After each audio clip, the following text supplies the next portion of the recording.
Hi guys, welcome back to our channel reveal GK. Now ये हमारा second lecture होने वाला है एसएससी जीडी के पेपर के लिए, जो आपका यहाँ पे अगले साल जनवरी फरवरी में है। तो हम अभी से ही यहाँ पे एक वीक में 2 क्लासेस करके अपना यहाँ पे पीवाईक्यू सीरीज से कंप्लीट जीके कंप्लीट करने वाले हैं यहाँ पे। जैसे मैंने आपको पहले बोला था कि हमारे यहाँ पे एसएससी जीडी वाले अगर हम बात करें तो थर्सडे और आपका मंडे, ठीक है, ये दोनों दिन आपको यहाँ पे लेक्चर्स देखने को मिलेंगे, ताकि आपका सफिशिएंट टाइम भी रहे यहाँ पे 2 लेक्चर्स के बीच में आप यहाँ पे रिवीजन कर पाओ, क्योंकि रिवीजन आपका बहुत ज्यादा मेजर रोल प्ले करेगा यहाँ पे आपके सिलेक्शन में।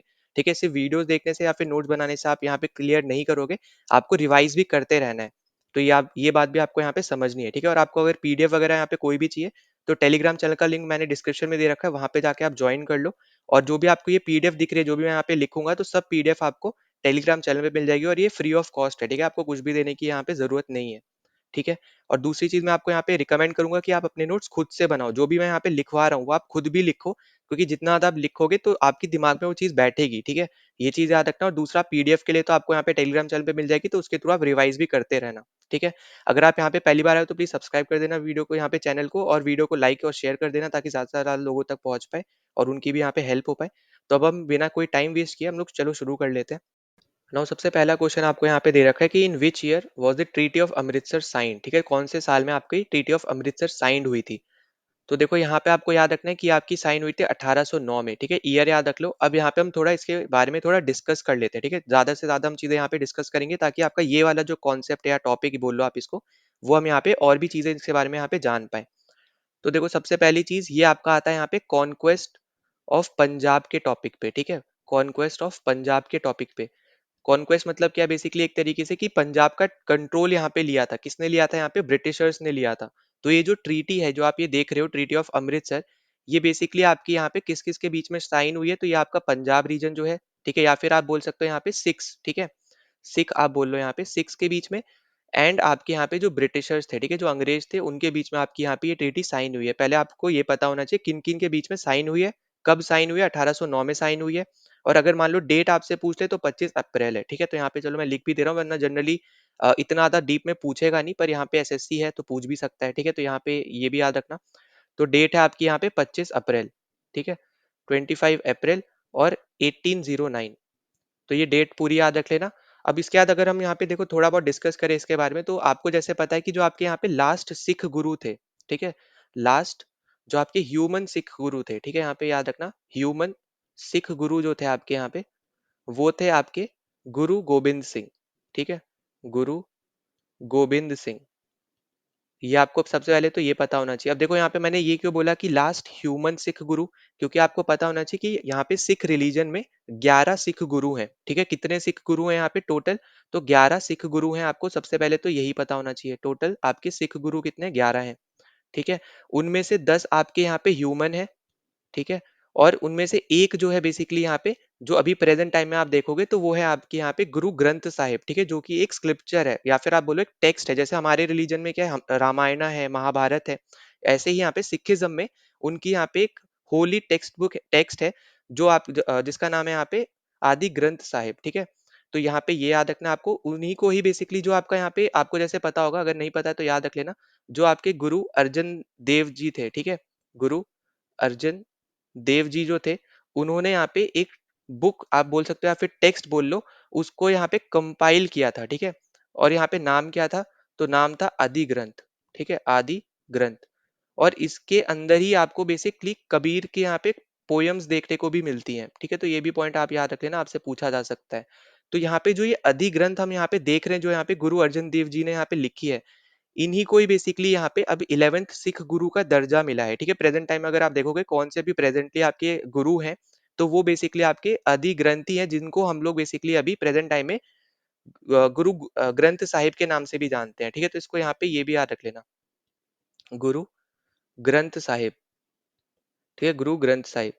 तो यहाँ पे ये इंपॉर्टेंट पॉइंट्स है जो आपको यहाँ पे पता होने चाहिए थे इनके बारे में, ठीक है। अब यहाँ पे 11 आपके सिख गुरु हैं, ये बस पता होना चाहिए। अब कैसे यहाँ पे क्या क्या हुआ था, कि यहाँ पे क्योंकि मुगल टाइम पे आपको यहाँ पे देखने को मिले थे, तो यहाँ पे ऑब्वियसली बात है कि यहाँ पे बहुत सारे आपके ऐसे सिख गुरुज हैं जिनकी यहाँ पे हत्या हुई थी, ठीक है। तो यहाँ पे वो सब हम यहाँ पे आगे डिस्कस करेंगे, पर अभी के लिए जितना बता रहा हूँ बस उतना आप यहाँ पे रिवाइज करते रहना, ठीक है, साथ साथ। अब यहाँ पे जैसे मैंने आपको बोला, जो आपके लास्ट सिख गुरु थे, तो जब उनकी डेथ हुई, तो उसके बाद हमें यहाँ पे देखने को मिला था कि जो आपके सिक्स थे, ठीक है, जो आपके यहाँ पे सिक्स थे, वो एक लीडरशिप में यहाँ पे उन्होंने एक रिवोल्ट किया था। किसकी लीडरशिप में रिवोल्ट किया था? तो वो थे आपके बंदा बहादुर। ठीक है, बंदा बहादुर बेसिकली यहाँ पे जो आपकी खालसा आर्मी थी, उसके आप बोल सकते हो यहाँ पे एक तरीके से लीडर थे, या फिर आप बोलो यहाँ पे चीफ थे एक तरीके से। ठीक है, तो यहाँ पे आपको एक चीज पता चल रही है, ये आप ऐसे समझ सकते हो कि जर्नल थे। ठीक है, जर्नल आपको यहाँ पे ज्यादा जल्दी समझ में आ जाएगा, तो यहाँ पे आप समझ लो कि ये जर्नल थे किसके? खालसा आर्मी के। ठीक है, खालसा आर्मी के, जिसके थ्रू यहाँ पे रिवोल्ट करी गई थी। ठीक है, तो ये सबसे पहले तो आपको यहाँ पे यही याद रखना है, ये इंपॉर्टेंट चीज है। फिर इसके अलावा आपको यहाँ पे और क्या याद रखना है कि यहाँ पे जब ये चीज हुई, इसके बाद हमें देखने को मिला कि जो आपके बंदा बहादुर थे, इनको भी यहाँ पे मरवा दिया गया। ठीक है, किसके थ्रू यहाँ पे मरवाया था? तो ये याद रखना, जो आपका एक अ, यहाँ पे नाम रहेगा फारूक शेर। ठीक है, तो फारूक शेर ने बेसिकली यहाँ पे बंदा बहादुर को हरा दिया था और यहाँ पे इनको मार दिया था। ठीक है, तो ये चीज आपको यहाँ पे याद रख लेनी है। आपसे ये भी पूछा जा सकता है कि बंदा बहादुर को किसने मारा था। ठीक है, तो ये आपको यहाँ पे याद रखना है। फिर दूसरा पॉइंट आपको यहाँ पे और क्या याद रखना है कि इसके बाद हमें देखने को मिला था कि दो ग्रुप्स यहाँ पे सिक्स के अंदर ही, ठीक है, जो सिख है उनके अंदर दो ग्रुप्स बेसिकली फॉर्म हो गए थे। एक था आपका यहाँ पे बंदाई। ठीक है, बंदाई जो कि लिबरल ग्रुप था। ठीक है, लिबरल ग्रुप था। और एक आपका था यहाँ पे तत् खालसा।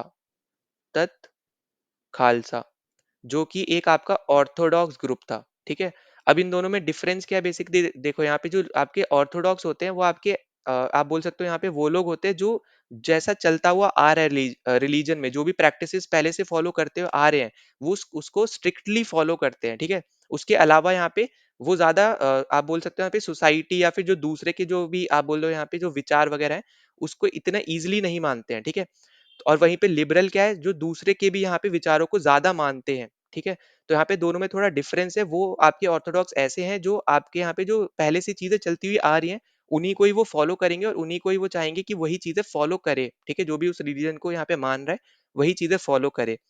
पर यहाँ पे लिबरल आपके थोड़े आप बोल सकते हो यहाँ पे थोड़े ओपन माइंडेड है। ठीक है, ये बस आप यहाँ पे इतना ध्यान रख लो। ठीक है, अब देखो इसके अलावा अगर हम यहाँ पे बात करते हैं इसके आगे, तो इसके बाद हमें यहाँ पे देखने को मिला था, जब आपकी ये दोनों ग्रुप्स आपके बन गए, ठीक है, सिक्स के बीच में, तो हमें देखने को मिला कि यहाँ पे एक आपका दाल खालसा करके यहाँ पे एक आप बोल सकते हो यहाँ पे ऑर्गेनाइजेशन ऑर्गेनाइजेशन तो नहीं, यहाँ पे एक दाल खालसा आपका हुआ था। और ये किसने किया था?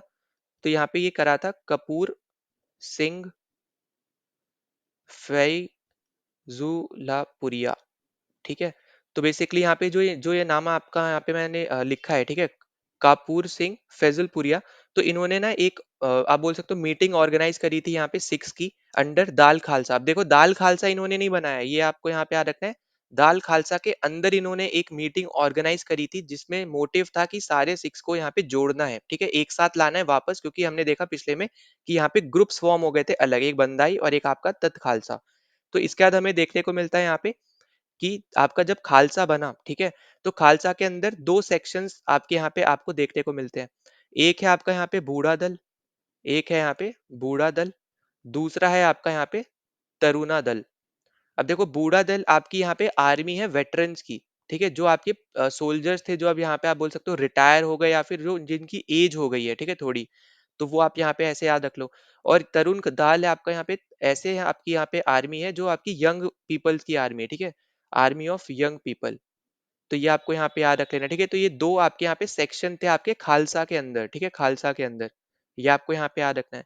अब इसमें हमें क्या देखने को मिलता है कि यहाँ पे ना आपके 12 मिसल बनते हैं। मिसल मतलब आप एक तरीके से समझ लो यहाँ पे रीजन। ठीक है, जो कि आपस में सारे के सारे बेसिकली एक तरीके से यहाँ पे सिक्स सिक्स ही थे, तो वो एक साथ मिलके ही काम कर रहे थे। पर यहाँ पे रीजन यहाँ पे अलग अलग करा था ताकि वो अच्छे से यहाँ पे मेंटेन कर पाए, एडमिनिस्ट्रेशन कर पाए सब कुछ। ठीक है, इस तरीके से आप सिंपल समझ लो। तो इसमें जो सबसे इम्पोर्टेंट जो आपका यहाँ पे मिसल है या फिर आप बोलो रीजन है, वो आपका है यहाँ पे सुख्रा चाकिया। ठीक है, अब ये क्यों इंपॉर्टेंट है? क्योंकि इसी पर्टिकुलर मिस्र के अंदर आपको देखने को मिले हैं राजा रंजीत सिंह। ठीक है, ग्रेट रूलर। ठीक है, राजा रंजीत सिंह जो आपके यहाँ पे famous, one of the famous ruler जो आपके यहाँ पे रहे हैं, वो आपको इसी के ही अंदर मतलब इन्हीं के ही यहाँ पे देखने को मिले हैं। ठीक है, तो ये आपको यहाँ पे याद रख लेना, ये इंपॉर्टेंट है। अगर मान लो इनके फादर के बारे में पूछे तो बस फादर का नाम याद रख लो, इनके फादर का नाम है यहाँ पे महान सिंह। ठीक है, महान सिंह। और इनकी पॉलिसी थी यहाँ पे, एक पॉलिसी थी यहाँ पे ब्लड एंड आयरन की पॉलिसी।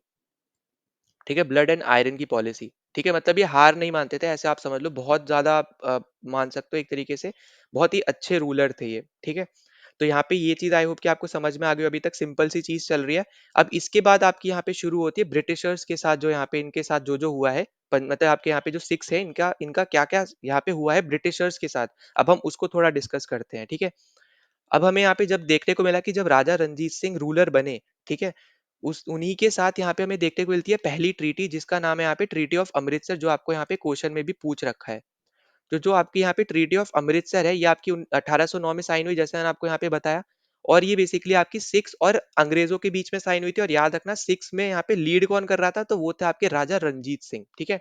तो यहाँ पे ये बस आपको यहाँ याद रखना है कि यहाँ पे जो लीडर थे, वो थे आपके यहाँ पे राजा रंजीत सिंह, ठीक है? राजा रंजीत सिंह, रंजीत सिंह, ठीक है? यहाँ पे ये चीज याद रखनी है। इसके अलावा आपको यहाँ पे क्या याद रखना है कि ये जो ट्रीटी हुई थी, ये बेसिकली ऐसी ट्रीटी थी जिसने सतलुज रिवर को, ठीक है, सतलुज रिवर को यहाँ पे आप बोल सकते हो एक बॉर्डर की तरह यहाँ पे बना दिया था, ठीक है? बाउंड्री लाइन बोल सकते हो या फिर आप बॉर्डर बोल लो। तो यहाँ पे वो बना दिया था, किसके बीच में यहाँ पे बना दिया था, यहाँ पे सिख्स के बीच में, ठीक है? सिख और अंग्रेजों के बीच में, सिख एंड जो आपके ब्रिटिशर्स थे उनके बीच में, ठीक है? तो यहाँ पे बेसिकली कहना क्या चाह रहा हूँ मैं कि यहाँ पे जब ये ट्रीटी साइन हुई आपके सिक्स और अंग्रेजों के बीच में, तो वहां पे सतलुज जो रिवर आती है आपकी यहाँ पे नॉर्दर्न रीजन में, तो उसको एज अ बाउंड्री लाइन यहाँ पे रखा गया कि इसके ऊपर का हिस्सा जो है वहां पे सिख रूल करेंगे, और इसके नीचे का हिस्सा जो है वहां पे अंग्रेज रूल करेंगे, ठीक है? अभी तक आई होप कि आपको समझ में आ गया, और ये इसका मेन मोटिव था इस पर्टिकुलर आपकी ट्रीटी का। अब जैसे ये ट्रीटी साइन होती है, ठीक है, उसके बाद हमें देखने को मिलता है कि जो आपके राजा रंजीत सिंह है, ये तीन रीजन को अपने कब्जे में ले लेते हैं। एक है आपका मुल्तान, जो 1818 में लेते हैं। दूसरा है आपका यहाँ पे कश्मीर, ठीक है, जो कि आपका यहाँ पे 1819 में लेते हैं। और तीसरा है आपका यहाँ पे पेशावर, ठीक है, पेशावर, जो कि आपका यहाँ पे ये लेते हैं 1834 के अंदर, ठीक है, 1834 के अंदर। तो यहाँ पे ये तीन रीजन है, याद रखना। आपसे इस तरीके से भी इनडायरेक्टली पूछ सकता है कि कितने रीजन उन्होंने इस ट्रीटी के बाद अपने अंडर लिए। तो वो आपकी ये तीनों रीजन है। मुल्तान 1818, ईयर भी याद रखना, क्योंकि आपको ईयर यहाँ पे जैसे पूछा है तो यहाँ पे भी पूछ सकता है, ठीक है? तो ये चीज आप आई होप कि आपको समझ में आ गई, ठीक। इसके बाद आपकी यहाँ पे एक दूसरी ट्रीटी हुई थी, यहाँ पे ट्राइपार्टाइट ट्रीटी। अब ट्राइपेटाइट ट्रीटी मतलब एक तरीके से ऐसा समझ लो कि तीन पार्टीज थी, उनके बीच में एक ट्रीटी साइन हुई थी। तो तीन पार्टीज कौन सी थी? एक थे आपके यहाँ पे अंग्रेज, ठीक है, ब्रिटिशर्स, ठीक है। दूसरे आपके हो गए यहाँ पे सिक्स, तीसरे आपके हो गए यहाँ पे अफगान, ठीक है। तो ये तीन बेसिकली आपके यहाँ पे इनके बीच में आप बोल सकते हो यहाँ पे कि ट्रीटी एक तरीके से यहाँ पे साइन हुई थी, ठीक है। तो यहाँ पे अफगान मतलब ऐसे मत समझ लेना कि जो अफगानिस्तान में उस टाइम रूल कर रहे थे उनके साथ साइन हुई थी, नहीं। यहाँ पे अफगान में जो रूल कर रहे थे उनको हराना था, ठीक है, अंग्रेजों को। तो यहाँ पे बेसिकली ये जो ट्रीटी साइन हुई, तो ये इस तरीके से साइन हुई कि आप यहाँ पे, क्योंकि बीच में क्या आ रहा था आपका, जो यहाँ पे रूल कर रहे थे वो रीजन बीच में आ रहा था आपके ब्रिटिशर्स और अफगानिस्तान के बीच में। तो उनको पाथ चाहिए था यहाँ पे वहां तक जाने का। तो उसलिए वहां पे ये ट्रीटी साइन हुई थी कि आप वहां पे पाथ दोगे, ठीक है, मतलब आप यहाँ पे अलाउ करोगे यहाँ पे ब्रिटिश आर्मी को जाने के लिए, ताकि वो अफगानिस्तान में जो रूलर है उनको हरा के वो अपना बंदा यहाँ पे बिठा पाए, ठीक है। बस इतनी चीज आपको यहाँ पे याद रखनी है, ज्यादा और कुछ भी याद नहीं रखना है, ठीक है। अब इसके बाद हमें यहाँ पे देखो कुछ वॉर देखने को मिलती है। इसके बाद हमें देखने को मिलती है first Anglo Sikh war, first Anglo Sikh war. अब जो फर्स्ट एंग्लो सिख वॉर होती है, इसमें बेसिकली क्या होता है कि जो आपके सिख होते हैं, क्योंकि उस टाइम तक जो आपके राजा रंजीत सिंह है उनकी आपके यहाँ पे मतलब यहाँ पे डेथ हो जाती है। उसके बाद जो रूलर आते हैं वो इस ट्रीटी को यहाँ पे इग्नोर कर देते हैं एक तरीके से, ठीक है, ट्रीटी ऑफ अमृतसर को यहाँ पे तोड़ देते हैं, ठीक है। इग्नोर मतलब एक तरीके से समझ लो कि तोड़ दे रहे हैं। कैसे आप यहाँ पे बोल रहे हो कि तोड़ दे रहे हैं? क्योंकि यहाँ पे ये क्या करते हैं, क्योंकि सतलुज को यहाँ पे क्या बनाया था इन्होंने, बॉर्डर बॉर्डर बनाया था या बाउंड्री लाइन बनाई थी कि आप ऊपर का हिस्सा रूल करोगे, हम लोग नीचे रहेंगे, ठीक है। पर उन्होंने क्या किया सिक्स ने, कि अब वो सतलुज रिवर के पार पहुंच गए, ठीक है, नीचे की तरफ आ गए। तो यहाँ पे ब्रिटिशर्स ने ये समझा कि अब वो यहाँ पे अटैक करने आ रहे हैं ब्रिटिशर्स को, ठीक है। तो उसके लिए आपकी यहाँ पे हुई थी फर्स्ट एंग्लो सिख वॉर, जहाँ पे आपके जो सिक्स हैं ये हार गए थे, ठीक है। तब आपकी यहाँ पे साइन हुई थी treaty of Lahore, treaty of Lahore, ठीक है। और ये आपकी साइन हुई थी 1846 में, ठीक है, 1846। और यहाँ पे देखो हारे कौन है ये भी याद रख लेना। तो सिख हार गए थे, ठीक है, और आपके यहाँ पे जो ब्रिटिशर्स थे, ठीक है, जो आपके यहाँ पे ब्रिटिशर्स थे ये आपके यहाँ पे जीत गए थे, ठीक है। बस इतनी चीज आपको यहाँ पे याद रखनी है। जैसे मैंने बोला था कि इन्होंने क्या कर दिया था, यहाँ पे क्रॉस कर दी थी सतलुज रिवर, ठीक है, सतलुज रिवर इन्होंने क्रॉस कर दी थी अटैक करने के लिए। तो यहाँ पे ये चीज आई होप कि आपको समझ में आ गया हो। अब जब ये ट्रीटी साइन हुई तो यहाँ पे बोला गया कि यहाँ पे जो सिख है क्योंकि सिख तो हार गए थे। अब जो कंपनी को जितना भी लॉस हुआ इस वॉर में लड़ने के लिए, जो भी यहाँ पे उन्होंने रुपए खर्च करे या कुछ भी उनको लॉस हुआ, अब उसकी भरपाई आप यहाँ पे करना था इनको सिख को, ठीक है। तो इसलिए कंपनी ने बोला कि अब जो यहाँ पे सिख है, ये 1 करोड़ रुपए यहाँ पे आप बोल सकते हो कि यहाँ पे ब्रिटिशर्स को देंगे, ठीक है, 1 करोड़। पर यहाँ पे ये लोग दे नहीं पाए थे। तो इसकी वजह से हमें क्या देखने को मिला था कि यहाँ पे जो आपका कश्मीर रीजन था, ठीक है, तो जो आपका कश्मीर रीजन था इंक्लूडिंग आपका जम्मू भी, ये चला गया था यहाँ पे गुलाब सिंह को, ठीक है, गुलाब सिंह के पास यहाँ पे चला गया था, क्योंकि गुलाब सिंह ने यहाँ पे 75 लैक्स भर दिए थे, ठीक है। तो ये चीज आपको यहाँ पे याद रखनी है कि यहाँ पे कैसे कश्मीर आपका सिख से अलग हुआ है। पहले आपका सिख के अंदर ही था, मतलब जो आप जब आपके राजा रणजीत सिंह थे तो उन्होंने कश्मीर को यहाँ पे कब्जे में लिया था अपने। पर इस ट्रीटी के बाद क्योंकि वो 1 करोड़ रुपए नहीं दे पाए जो सिख थे, तो इसके बाद क्या देखने को मिलता है कि जो गुलाब सिंह थे उन्होंने 75 लैक्स भर दिए और उनको कश्मीर मिल गया, ठीक है, इंक्लूडिंग जम्मू, ठीक है, यहाँ पे इंक्लूडिंग जम्मू भी आप यहाँ पे लगा लो, ठीक है, जम्मू भी है इसके साथ साथ, ठीक है, एंड जम्मू। अब यहाँ पे इसके बाद हमें क्या देखने को मिलता है बाद में, कि यहाँ पे जो आपका जलंधर भी था, ठीक है, जलंधर आपका आ गया था यहाँ पे अंग्रेजों के पास, ठीक है, इसी ट्रीटी के अंदर जो आपका यहाँ पे जलंधर जो आपका रीजन है, ठीक है, या फिर आप बोल सकते हो जो आपका जलंधर है, ये आपका आ गया था यहाँ पे अंग्रेजों के पास, ठीक है, ये याद रखना। अब इसके बाद हमें देखने को मिलती है सेकेंड वॉर, ठीक है, second Anglo Sikh war, second Anglo Sikh war. और ये आपकी यहाँ पे जो वॉर है, ये बेसिकली ये एक तरीके से आप बोल सकते हो कि कंप्लीट यहाँ पे एनेक्स करवा देती है यहाँ पे पंजाब को, मतलब कंप्लीटली डिस्ट्रॉय करा देती है या फिर कंप्लीटली ब्रिटिशर्स के अंदर ला देती है पूरे पंजाब रीजन को, ठीक है। तो यहाँ पे ये चीज आपको यहाँ पे बस याद रखनी है कि इस वॉर के थ्रू जो ब्रिटिशर्स है उन्होंने एनेक्स कर दिया था पंजाब को, मतलब कब्जे में ले लिया था, ठीक है। तो यहाँ पे ये चीज बस आपको यहाँ पे याद रखनी है कि ब्रिटिशर्स ने क्या कर दिया था, यहाँ पे एनेक्स कर दिया था, मतलब आपको यहाँ पे कब्जे में ले लिया था पंजाब रीजन को, ठीक है। तो ये पॉइंट आपका यहाँ पे इंपॉर्टेंट रहेगा, बस यही चीज आपको यहाँ पे समझनी है। यहाँ तक आई होप कि आपको समझ में आ गई हो। हमने ट्रीटीज थोड़ी देख ली हमने यहाँ पे, जो भी आपकी यहाँ पे इनके साथ हुई थी वॉर्स हमने यहाँ पे डिस्कस कर ली, जो भी यहाँ पे हुई थी, क्या क्या हुआ था वो भी हमने यहाँ पे सब डिस्कस कर लिया है। अब देखो इसके बाद आपको ना एक चीज देखने को मिलेगी कि यहाँ पे ना एक ट्रीटी हुई थी, ट्रीटी ऑफ भैरोवाल। अब जो ट्रीटी ऑफ भैरोवाल है बेसिकली इसमें क्या हुआ था कि यहाँ पे जो सिख्स थे ना वो सेटिस्फाई नहीं थे कि क्यों इन्होंने गुलाब सिंह को कश्मीर दे दिया, ठीक है। अब ये आपकी फर्स्ट वॉर के बाद हुई थी, ठीक है, ट्रीटी ऑफ भैरोवाल आपकी फर्स्ट वॉर के बाद हुई थी। और ये इससे सेटिस्फाई नहीं थे कि इन्होंने क्यों गुलाब सिंह को यहाँ पे कश्मीर रीजन दे दिया, ठीक है, ब्रिटिशर्स ने। तो उसलिए आपकी यहाँ पे ये ट्रीटी पर्टिकुलर ट्रीटी आपकी यहाँ पे हुई थी, बस इतना आपको यहाँ पे जानना है, ठीक है। और वहाँ पे इन्होंने रिवोल्ट वगैरह किया था, इसके बाद आपको यहाँ पे ये चीज देखने को मिली थी, ठीक। आई होप कि आपको ये सब चीजें समझ में आ गई जो भी हमने यहाँ पे इनसे रिलेटेड डिस्कस किया है। ना अगले क्वेश्चन में आपसे यहाँ पे पूछा जा रहा है कि कौन सा आपका यहाँ पे इंडो पर्शियन डांस है जो कि उत्तर प्रदेश का है। अब देखो जो आपको 4 ऑप्शन दिए हैं यार, ये तो बहुत ज्यादा सिंपल हो गए एक तरीके से, क्योंकि आपको एक ही ऑप्शन दिख रहा है यहाँ पे जो यूपी में होता ही है, ठीक है, और वो है आपका यहाँ पे कथक। तो कथक हमारा यहाँ पे क्या हो जाएगा, राइट आंसर यहाँ पे हो जाएगा, क्योंकि जो आपका छाव वगैरह है ये तो आपका वेस्ट बंगाल में हो गया, मतलब 3 तरीके का आपके डिफरेंट छाव्स होते हैं। तो वो अभी मैं आपका आगे डिस्कस करूंगा, पर वो आपका यहाँ पे यूपी रीजन में आप यहाँ पे ज्यादा देखोगे नहीं, ठीक है। तो ये आपको यहाँ पे याद रखना है। इसके अलावा जो आपको यहाँ पे दे रखा है कथकली, तो कथकली तो हम हर एक को यहाँ पे पता ही होगा कि कथकली आपका केरला का यहाँ पे क्लासिकल डांस है, ठीक है। वही गरबा जो है आपका गुजरात रीजन का है। अब देखो ये जो आपको यहाँ पे दे रखा है कथकली, ये आपके क्लासिकल डांसेस में आता है। पर आपको यहाँ पे एक छोटी सी चीज और याद रखनी है कि यहाँ पे इनको क्लासिकल डांस का दर्जा देता कौन है। तो देखो ये याद रखना, जो क्लासिकल डांसेस होते हैं ये बताता कौन है कि इतने क्लासिकल डांस वगैरह यहाँ पे होंगे ये सब। तो ये आपका बताता है मिनिस्ट्री ऑफ कल्चर, ठीक है, मिनिस्ट्री ऑफ कल्चर। और यहाँ पे याद रखना है कि मिनिस्ट्री ऑफ कल्चर के अकॉर्डिंग जो आपके क्लासिकल डांस है वो है यहाँ पे टोटल 9, ठीक है, टोटल यहाँ पे 9 क्लासिकल डांसेस है मिनिस्ट्री ऑफ कल्चर के अकॉर्डिंग। पर जो आपका संगीत नाटक अकेडमी है, ठीक है, संगीत नाटक अकेडमी जो है आपका यहाँ पे, उसके अकॉर्डिंग आपके जो क्लासिकल डांस है वो है आपके सिर्फ 8, ठीक है। और ये आपका पीवाईक्यू है, ये क्वेश्चन भी आ रखा है, ठीक है, कि आपको दे देगा कि संगीत नाटक अकेडमी के हिसाब से कितने नंबर ऑफ क्लासिकल डांसेस है, वहां पे आपको नंबर दे देगा 7 8 9 10 जितने भी, और फिर आपको यहाँ पे बताना होगा। तो ये आपका आए हुए क्वेश्चन है, यहाँ पे याद रखना है, ठीक है। तो ये है आपके यहाँ पे 8। सबसे पहले तो आपको ये दोनों डिफरेंस पता होना चाहिए जो आपको मैंने यहाँ पे बता दिया, ठीक है। अब देखो इसके अलावा अगर हम यहाँ पे बात करें जो आपका यहाँ पे छाऊ है, ठीक है, क्योंकि आपको यहाँ पे यही पूछा जाएगा, छाऊ वाला भी आपसे पूछ सकता है। तो देखो जो आपका छाऊ डांस है, तो ये आपका 3 तरीके के डांस है, ठीक है, मतलब आपके बेसिकली 3 अलग तरीके का आपको यहाँ पे डांस देखने को मिलेगा। तो कौन कौन से हैं, जैसे आपका एक हो गया यहाँ पे पुरुलिया छाव, ठीक है, पुरुलिया छाव।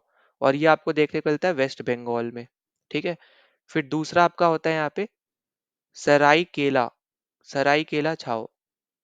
और ये आपको कहाँ देखने को मिलेगा, ये आपको झारखंड में देखने को मिलेगा, ठीक है, JH लिख रहा हूँ, झारखंड है वो। फिर आपका रहता है यहाँ पे मयूरभंज, ठीक है, मयूरभंज छाव। और ये आपको देखने को मिलेगा यहाँ पे उड़ीसा में, ठीक है, उड़ीसा। तो ये तीनों रीजन याद रखना है, तीनों तरीके के आपको छाऊ डांस याद रखने हैं। अब इसमें आपको हो सकता है कि यहाँ पे डिफरेंस क्या है, तो देखो डिफरेंस आपको याद रखना है कि यहाँ पे इन दोनों में मास्क पहन के यहाँ पे डांस होता है, ठीक है, मतलब मास्क पहन के बेसिकली यहाँ पे जो क्लासिकल डांसर्स हैं वो यहाँ पे डांस करते हैं। तो यहाँ पे मास्क यूज होता है, ठीक है, यूज करते हैं यहाँ पे मास्क को। पर यहाँ पे यूज नहीं होता है, ठीक है, मास्क यहाँ पे नहीं होता है, ये आपको यहाँ पे याद रखना है। तो ये आपका एक मेन, आप बोल सकते हैं यहाँ पे डिफरेंस आपको देखने को मिलेगा इन सब में, ठीक है। वहीं पे जैसे आपके यहाँ पे पुरुलिया हो गया, आपका सरायकेला हो गया, ये सब आपके मार्शल आर्ट्स के ऊपर भी आपके यहाँ पे देखने को मिल जाएंगी चीजें, ठीक है। तो यहाँ पे जो मेन डिफरेंस है आपका यहाँ पे मास्क के ऊपर रहेगा, ये आपको बस यहाँ पे याद रख लेना है, ठीक है, इंपॉर्टेंट है। अब देखो जैसे मैंने आपको यहाँ पे बताया था क्लासिकल डांसेस, तो इनको हम थोड़ा डिस्कस कर लेते हैं इसी क्वेश्चन में जब यहाँ पे आ गया है तो यहाँ पे याद रखना है, हम शुरू से यहाँ पे लिखवा रहा हूँ। सबसे पहला आपका क्लासिकल डांस है यहाँ पे, ये जो आपको याद रखना है वो है भरतनाट्यम, ठीक है। और ये आपका है यहाँ पे तमिलनाडु से।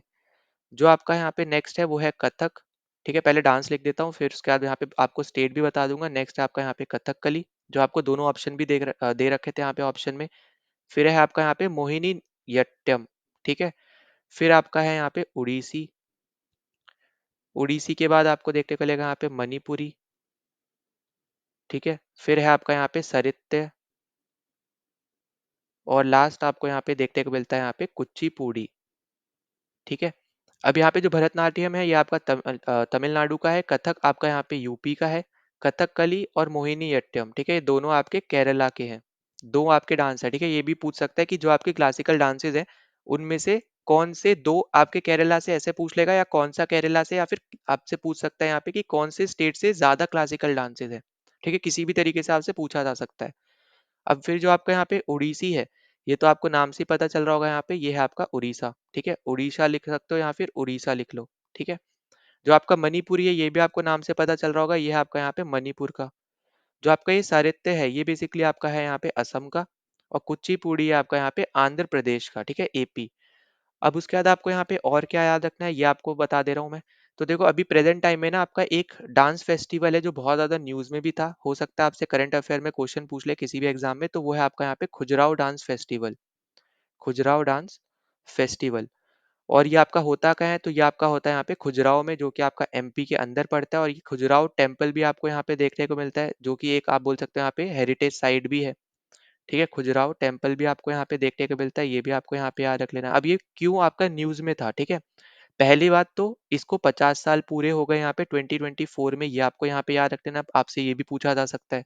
दूसरी वजह यहाँ पे थी कि 1484 आपके कथक डांसर्स ने एक साथ यहाँ पे डांस किया था, ठीक है। जिससे आप बोल सकते हो यहाँ पे कि गिनेस वर्ल्ड रिकॉर्ड आपका यहाँ पे बनाया गया था इस पर्टिकुलर परफॉर्मर्स से, ठीक है। आपके यहाँ पे जो डांस थे, यहाँ पे जो आपके कथक परफॉर्मर्स थे, ठीक है, उन्होंने यहाँ पे एक साथ यहाँ पे डांस किया था, ठीक है, कथक परफॉर्मर्स ने। तो कितने थे आपसे ये पूछ सकता है, कौन से डांस से रिलेटेड थे, एसोसिएटेड थे, ये आपसे पूछ सकता है। ये भी दोनों चीजें आपको यहाँ पे याद रख लेनी है। अब यहाँ पे जो आपका खुजराहो टेम्पल है ये बेसिकली आपका बना था यहाँ पे चंडेला डायनेस्टी के टाइम पे, ठीक है, चंडेला डायनेस्टी। और चंडेला डायनेस्टी की यहाँ पे कैपिटल क्या थी, तो ऑब्वियस सी बात है यहाँ पे वो भी रहेगी यहाँ पे खुजराहो, ठीक है। तो यहाँ पे ये भी चीज आपको यहाँ पे याद रख लेनी इंपॉर्टेंट है, जो भी मैंने आपको यहाँ पे बताया। फाउंडर अगर आपसे मान लो पूछ लेते हैं यहाँ पे चंडेला डायनेस्टी का, तो वो है आपके यहाँ पे नाना नुका, ठीक है। एक मिनट रुको सही से लिख दूं मैं, ठीक है। तो फाउंडर यहाँ पे कौन है, फाउंडर है आपके यहाँ पे नाना नुका, ठीक है। तो ये चीज आपको यहाँ पे याद रख लेना इंपॉर्टेंट है। तो यहाँ पे सब चीज मैं आपको तभी यहाँ पे बता रहा हूँ, ठीक है। 50th एडिशन था, ये आपको यहाँ पे याद रखना है। फेस्टिवल याद रखना है, कहाँ पे होता है, MP में होता है। खुजराहो टेम्पल भी आपको वहाँ पे ही देखने को मिलेगा। और क्यों फेमस हुआ था, क्यों यहाँ पे मतलब यहाँ पे आया था न्यूज में, क्योंकि यहाँ पे 1484 जो आपके कथक परफॉर्मर्स थे उन्होंने यहाँ पे डांस किया था, जिसकी वजह से आपका यहाँ पे गिनेस वर्ल्ड रिकॉर्ड बना था, ठीक है। तो ये भी मैं यहाँ पे लिख दे रहा हूँ, गिनेस वर्ल्ड रिकॉर्ड आपका यहाँ पे बना था, ठीक है। बस इतनी चीजें आपको यहाँ पे याद रखनी। क्लासिकल डांसेस हमने यहाँ पे डिस्कस कर लिए थोड़े, ठीक है, मतलब सारी ही कर लिए थोड़े, क्या मतलब अगर इससे रिलेटेड और कुछ क्वेश्चन बनेगा तो आगे हम यहाँ पे डिस्कस कर लेंगे, पर जितना भी मैंने करा है सब यहाँ पे हम लोग कंप्लीट कर चुके हैं यहाँ पे क्लासिकल डांसेस से रिलेटेड। ठीक है, अब यहाँ पे इनके एक्सपोनेंट वगैरह जो आपसे पूछता है वो हम यहाँ पे नेक्स्ट आपके आने वाले कुछ क्वेश्चंस में डिस्कस करेंगे। ठीक है, तो यहाँ पे हमने सब कुछ डिस्कस कर लिया, इससे रिलेटेड हमारे यहाँ पे आंसर था फर्स्ट ऑप्शन। ना अगले क्वेश्चन पे चलते हैं। तो अगले क्वेश्चन हमसे यहाँ पे पूछ रहा है कि कॉन्स्टिट्यूएंट असेंबली ने कब अडॉप्ट किया था यहाँ पे कॉन्स्टिट्यूशन को। ठीक है, तो आपको यहाँ पे डेट बेसिकली यहाँ पे पूछ रहा है। अब ऐसे क्वेश्चन आपसे यहाँ पे पूछे जाते हैं तो इस क्वेश्चन के थ्रू हम यहाँ पे जितनी भी इंपॉर्टेंट डेट्स हैं उनको हम यहाँ पे डिस्कस कर लेंगे, और क्या क्या हमने किस दिन अडॉप्ट किया है वो भी हम यहाँ पे थोड़ा डिस्कस कर लेंगे। ठीक है, अब यहाँ पे सबसे पहली चीज, अपना यहाँ पे कॉन्स्टिट्यूशन का अडॉप्ट हुआ है तो अपना आंसर हो जाएगा यहाँ पे सेकंड ऑप्शन 26 नवंबर 1949। ठीक है, पहली डेट तो आपको यही याद रखनी है, इस दिन हमने यहाँ पे अडॉप्ट किया है। अब जो आपको यहाँ पे दूसरी डेट दे रखी है, जो आपको फर्स्ट ऑप्शन में बेसिकली दे रखा है यहाँ पे 24 जनवरी 1950। तो इस दिन क्या हुआ था बेसिकली, यहाँ पे जो आपके मेंबर्स थे उन्होंने क्या किया था, यहाँ पे साइन किया था। तो कितने मेंबर्स ने साइन किया था, यहाँ पे 284 मेंबर्स ने यहाँ पे साइन किया था। ठीक है, कॉन्स्टिट्यूशन पे, तो ये आपको यहाँ पे याद रखना है। फिर जो आपको ये तीसरी डेट दे रखी है, यहाँ पे क्या हुआ था, तो यहाँ पे इस टाइम पे जो आपका कॉन्स्टिट्यूशन है ये बेसिकली यहाँ पे कमेंस हुआ था, या फिर इसका कमेंसमेंट आपको देखने को मिला था, मतलब यहाँ पे इस दिन से ये लागू हुआ था। ठीक है, तो ये तीन डेट आई होप कि आपको समझ में आ गई हो। पहली हमने कब अडॉप्ट किया है, 26 नवंबर 1949 को हमने अडॉप्ट किया है। फिर हमने यहाँ पे 24 जनवरी 1950 में देखा कि आपके यहाँ पे 284 जो मेंबर्स हैं उन्होंने यहाँ पे साइन किए। फिर उसके 2 दिन बाद ही यहाँ पे 26 जनवरी 1950 को हमने यहाँ पे देखा कि यहाँ पे जो कॉन्स्टिट्यूशन है वो यहाँ पे क्या हो गया, लागू हो गया। ठीक है, साइन किए 26 आपकी 24 जनवरी को, 26 में आपका लागू हो गया। ठीक है, तो ये तीन डेट आपको सबसे पहले तो याद रखनी है। अब इसके अलावा आप देखो आपके और इंपॉर्टेंट्स है यहाँ पे, जैसे आपसे पूछ सकता है कि नेशनल फ्लैग यहाँ पे कब अडॉप्ट हुआ था। ठीक है, नेशनल फ्लैग से रिलेटेड अगर देखो मान लो पूछता है तो सबसे पहले तो याद रखना, अगर यहाँ पे डिजाइनर पूछे तो डिजाइनर थे आपके यहाँ पे पेंगेली वेंकैया। ठीक है, पेंगेली वेंकैया। तो सबसे पहले तो आपको यहाँ पे यही चीज याद रख लेनी है, इंपॉर्टेंट है। अगर आपसे यहाँ पे लेंथ इज टू ब्रेथ का रेशियो पूछता है कि लेंथ में आपके यहाँ पे कितना बड़ा फ्लैग होता है, ब्रेथ में कितना बड़ा फ्लैग होता है, तो 3:2 का रेशियो आपको देखने को मिलेगा यहाँ पे। ठीक है, फिर जो स्पोक्स होते हैं, जो आपको बीच में अशोक चक्र देखने को मिल रहा है इस तरीके से, तो यहाँ पे ये जो आपको ये लाइंस दिखती है ना, इनको हम बोलते हैं यहाँ पे बेसिकली स्पोक्स। ठीक है, तो ये आपको अगर पूछता है कि कितने स्पोक्स हैं, तो याद रखना 24 है ओवरऑल। ठीक है, टोटल 24 स्पोक्स हमें यहाँ पे फ्लैग में देखने को मिलते हैं। अब अगर यहाँ पे डेट की बात करें तो डेट है आपकी यहाँ पे 22 जुलाई 1947। ठीक है, तो इस दिन हमने यहाँ पे नेशनल फ्लैग को क्या किया था, हमने यहाँ पे अडॉप्ट किया था। ठीक है, तो ये चीज सबसे पहले तो आपको यहाँ पे यही याद रखनी है, इंपॉर्टेंट है, तो प्लीज इसको भूलना नहीं। ठीक है, अब इसके बाद यहाँ पे आपका सेकंड क्या आ जाता है, यहाँ पे ये हो गया पहली चीज जो मैंने सब डिस्कस कर दी। दूसरा है आपका यहाँ पे आपसे पूछ सकता है आपका जो है नेशनल एम्बलम। ठीक है, तो जो आपका नेशनल एम्बलम है ये आपको पता है कि आपका जो सारनाथ पिलर है वहां से उसके आप बोल सकते हो उसके हेल्प से यहाँ पे लिया गया है, या फिर वहीं से इन्फ्लुएंस है, या फिर वही है एक तरीके से आप बोल लो। और जो आपका ये सारनाथ पिलर है ये बेसिकली आपका अशोका जो आपके रूलर थे उनको यहाँ पे डेडिकेटेड था। ठीक है, उनका उनसे रिलेटेड है। तो जो आपका नेशनल एम्बलम है ये हमने यहाँ से लिया है। डेट अगर आपसे पूछ ले तो डेट है आपकी यहाँ पे 26 जनवरी 1950। ठीक है, ये डेट आपको यहाँ पे याद रख लेनी है। फिर आपकी यहाँ पे एक और डेट आती है, वो है आपकी यहाँ पे 24 जनवरी 1950, जो आपको यहाँ पे ऊपर दे ही रखी है यहाँ पे वैसे तो, पर मैं आपको यहाँ पे अलग चीज बता रहा हूँ। ठीक है, तो यहाँ पे इसलिए मैंने वापस से लिख दिया, याद रख लेना। तो सबसे पहली चीज इस दिन हमने यहाँ पे अडॉप्ट किया था नेशनल एंथम। ठीक है, नेशनल एंथम हमने यहाँ पे अडॉप्ट किया था। और नेशनल एंथम क्या हमारे यहाँ पे जनगण मन, जनगण मन। और इसको यहाँ पे लिखा किसने, तो ये भी याद रख लेना, यहाँ पे रविंद्रनाथ टैगोर जी ने लिखा है। ठीक है, रविंद्रनाथ टैगोर जी ने यहाँ पे लिखा है, ये भी आपको यहाँ पे याद रखना है। अगर आपसे लेंथ पूछे कितनी लेंथ का होता है तो 52 सेकेंड्स का होता है। ठीक है, ये अगर हम ऑफिशियली बात करें तो। और सबसे पहले ये कहाँ गाया गया था तो ये भी याद रख लेना, तो ये आपका कलकत्ता का सेशन हुआ था यहाँ पे कांग्रेस का, तो उस सेशन में यहाँ पे गाया गया था 1911 में। ठीक है, तो ये चीज आपको यहाँ पे याद रखनी है। कांग्रेस का आपका सेशन हुआ था यहाँ पे कलकत्ता में, वहां पे 1911 में ये गाया गया था। ठीक है, कितने सेकंड का, ऑफिशियली 52 सेकंड का है। दूसरा हमने यहाँ पे सेम डे अडॉप्ट किया था नेशनल सॉन्ग। अब नेशनल सॉन्ग जो है ये है हमारा यहाँ पे वंदे मातरम। ठीक है, वंदे मातरम। तो ये चीज भी आपको यहाँ पे याद रख लेनी है। अब यहाँ पे ये हमने जो ले रखा है बेसिकली यहाँ पे लिखा है बंकिम चंद्र चैटर्जी ने, बंकिम चंद्र चैटर्जी। ठीक है, तो ये चीज आपको यहाँ पे याद रखनी है। दूसरा यहाँ पे कि इनकी बेसिकली यहाँ पे बुक है जहां से हमने ये लिया है, वो है यहाँ पे अनंत मठ। ठीक है, अनंत मठ। तो यहाँ पे बुक भी याद रखनी है, और आपके यहाँ पे जो आप जिनने बेसिकली यहाँ पे लिखा है ये भी याद रखना है, ठीक है। तो यहाँ पे ये सारी डेट्स वगैरह हो गई जो हमने यहाँ पे डिस्कस करनी थी, वो सब हमने यहाँ पे डिस्कस कर लिया है। और एक छोटी सी चीज और याद रख लेना यहाँ पे, वो है आपका यहाँ पे पूर्ण स्वराज से रिलेटेड।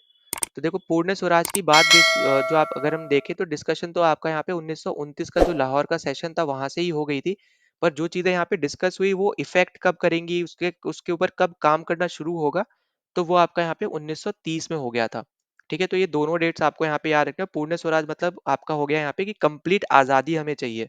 ठीक है, ये उस टाइम से यहाँ पे इसकी डिमांड शुरू हो गई थी।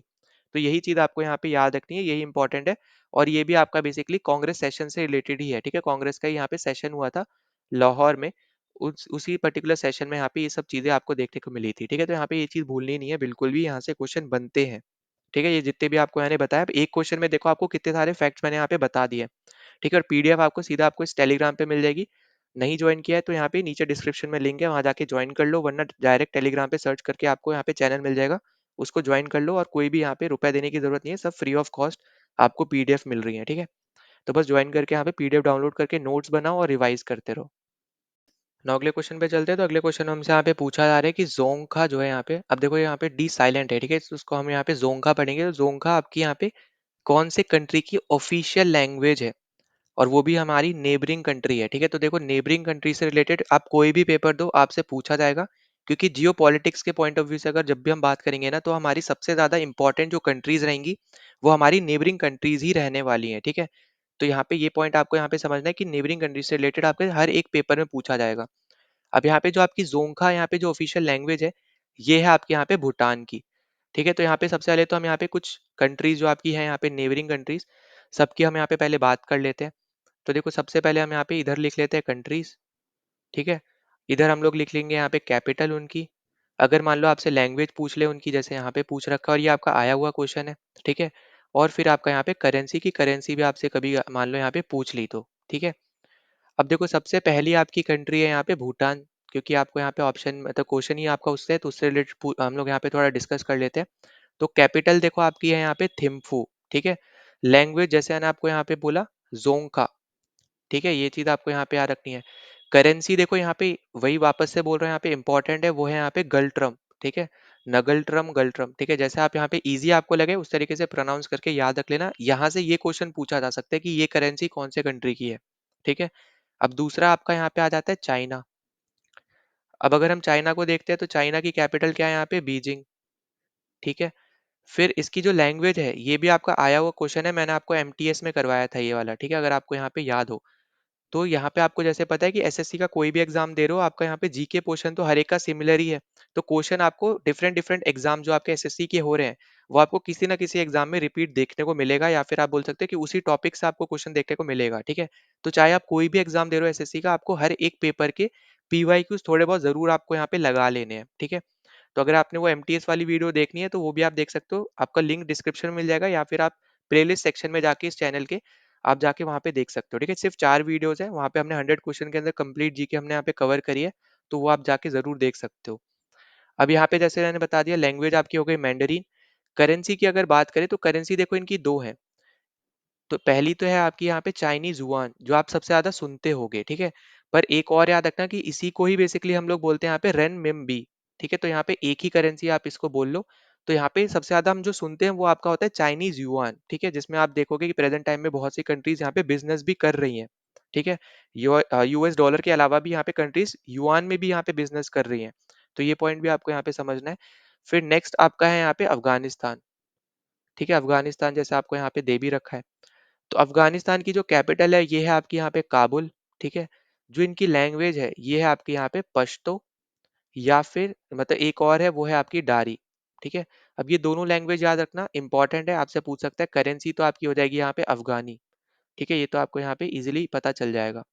ठीक, अब इसके बाद हमारे पास नेक्स्ट जो कंट्री है वो है आपकी यहाँ पे श्रीलंका। अब श्रीलंका की ना दो कैपिटल्स हैं। ठीक है, पहली आपकी कैपिटल है यहाँ पे श्री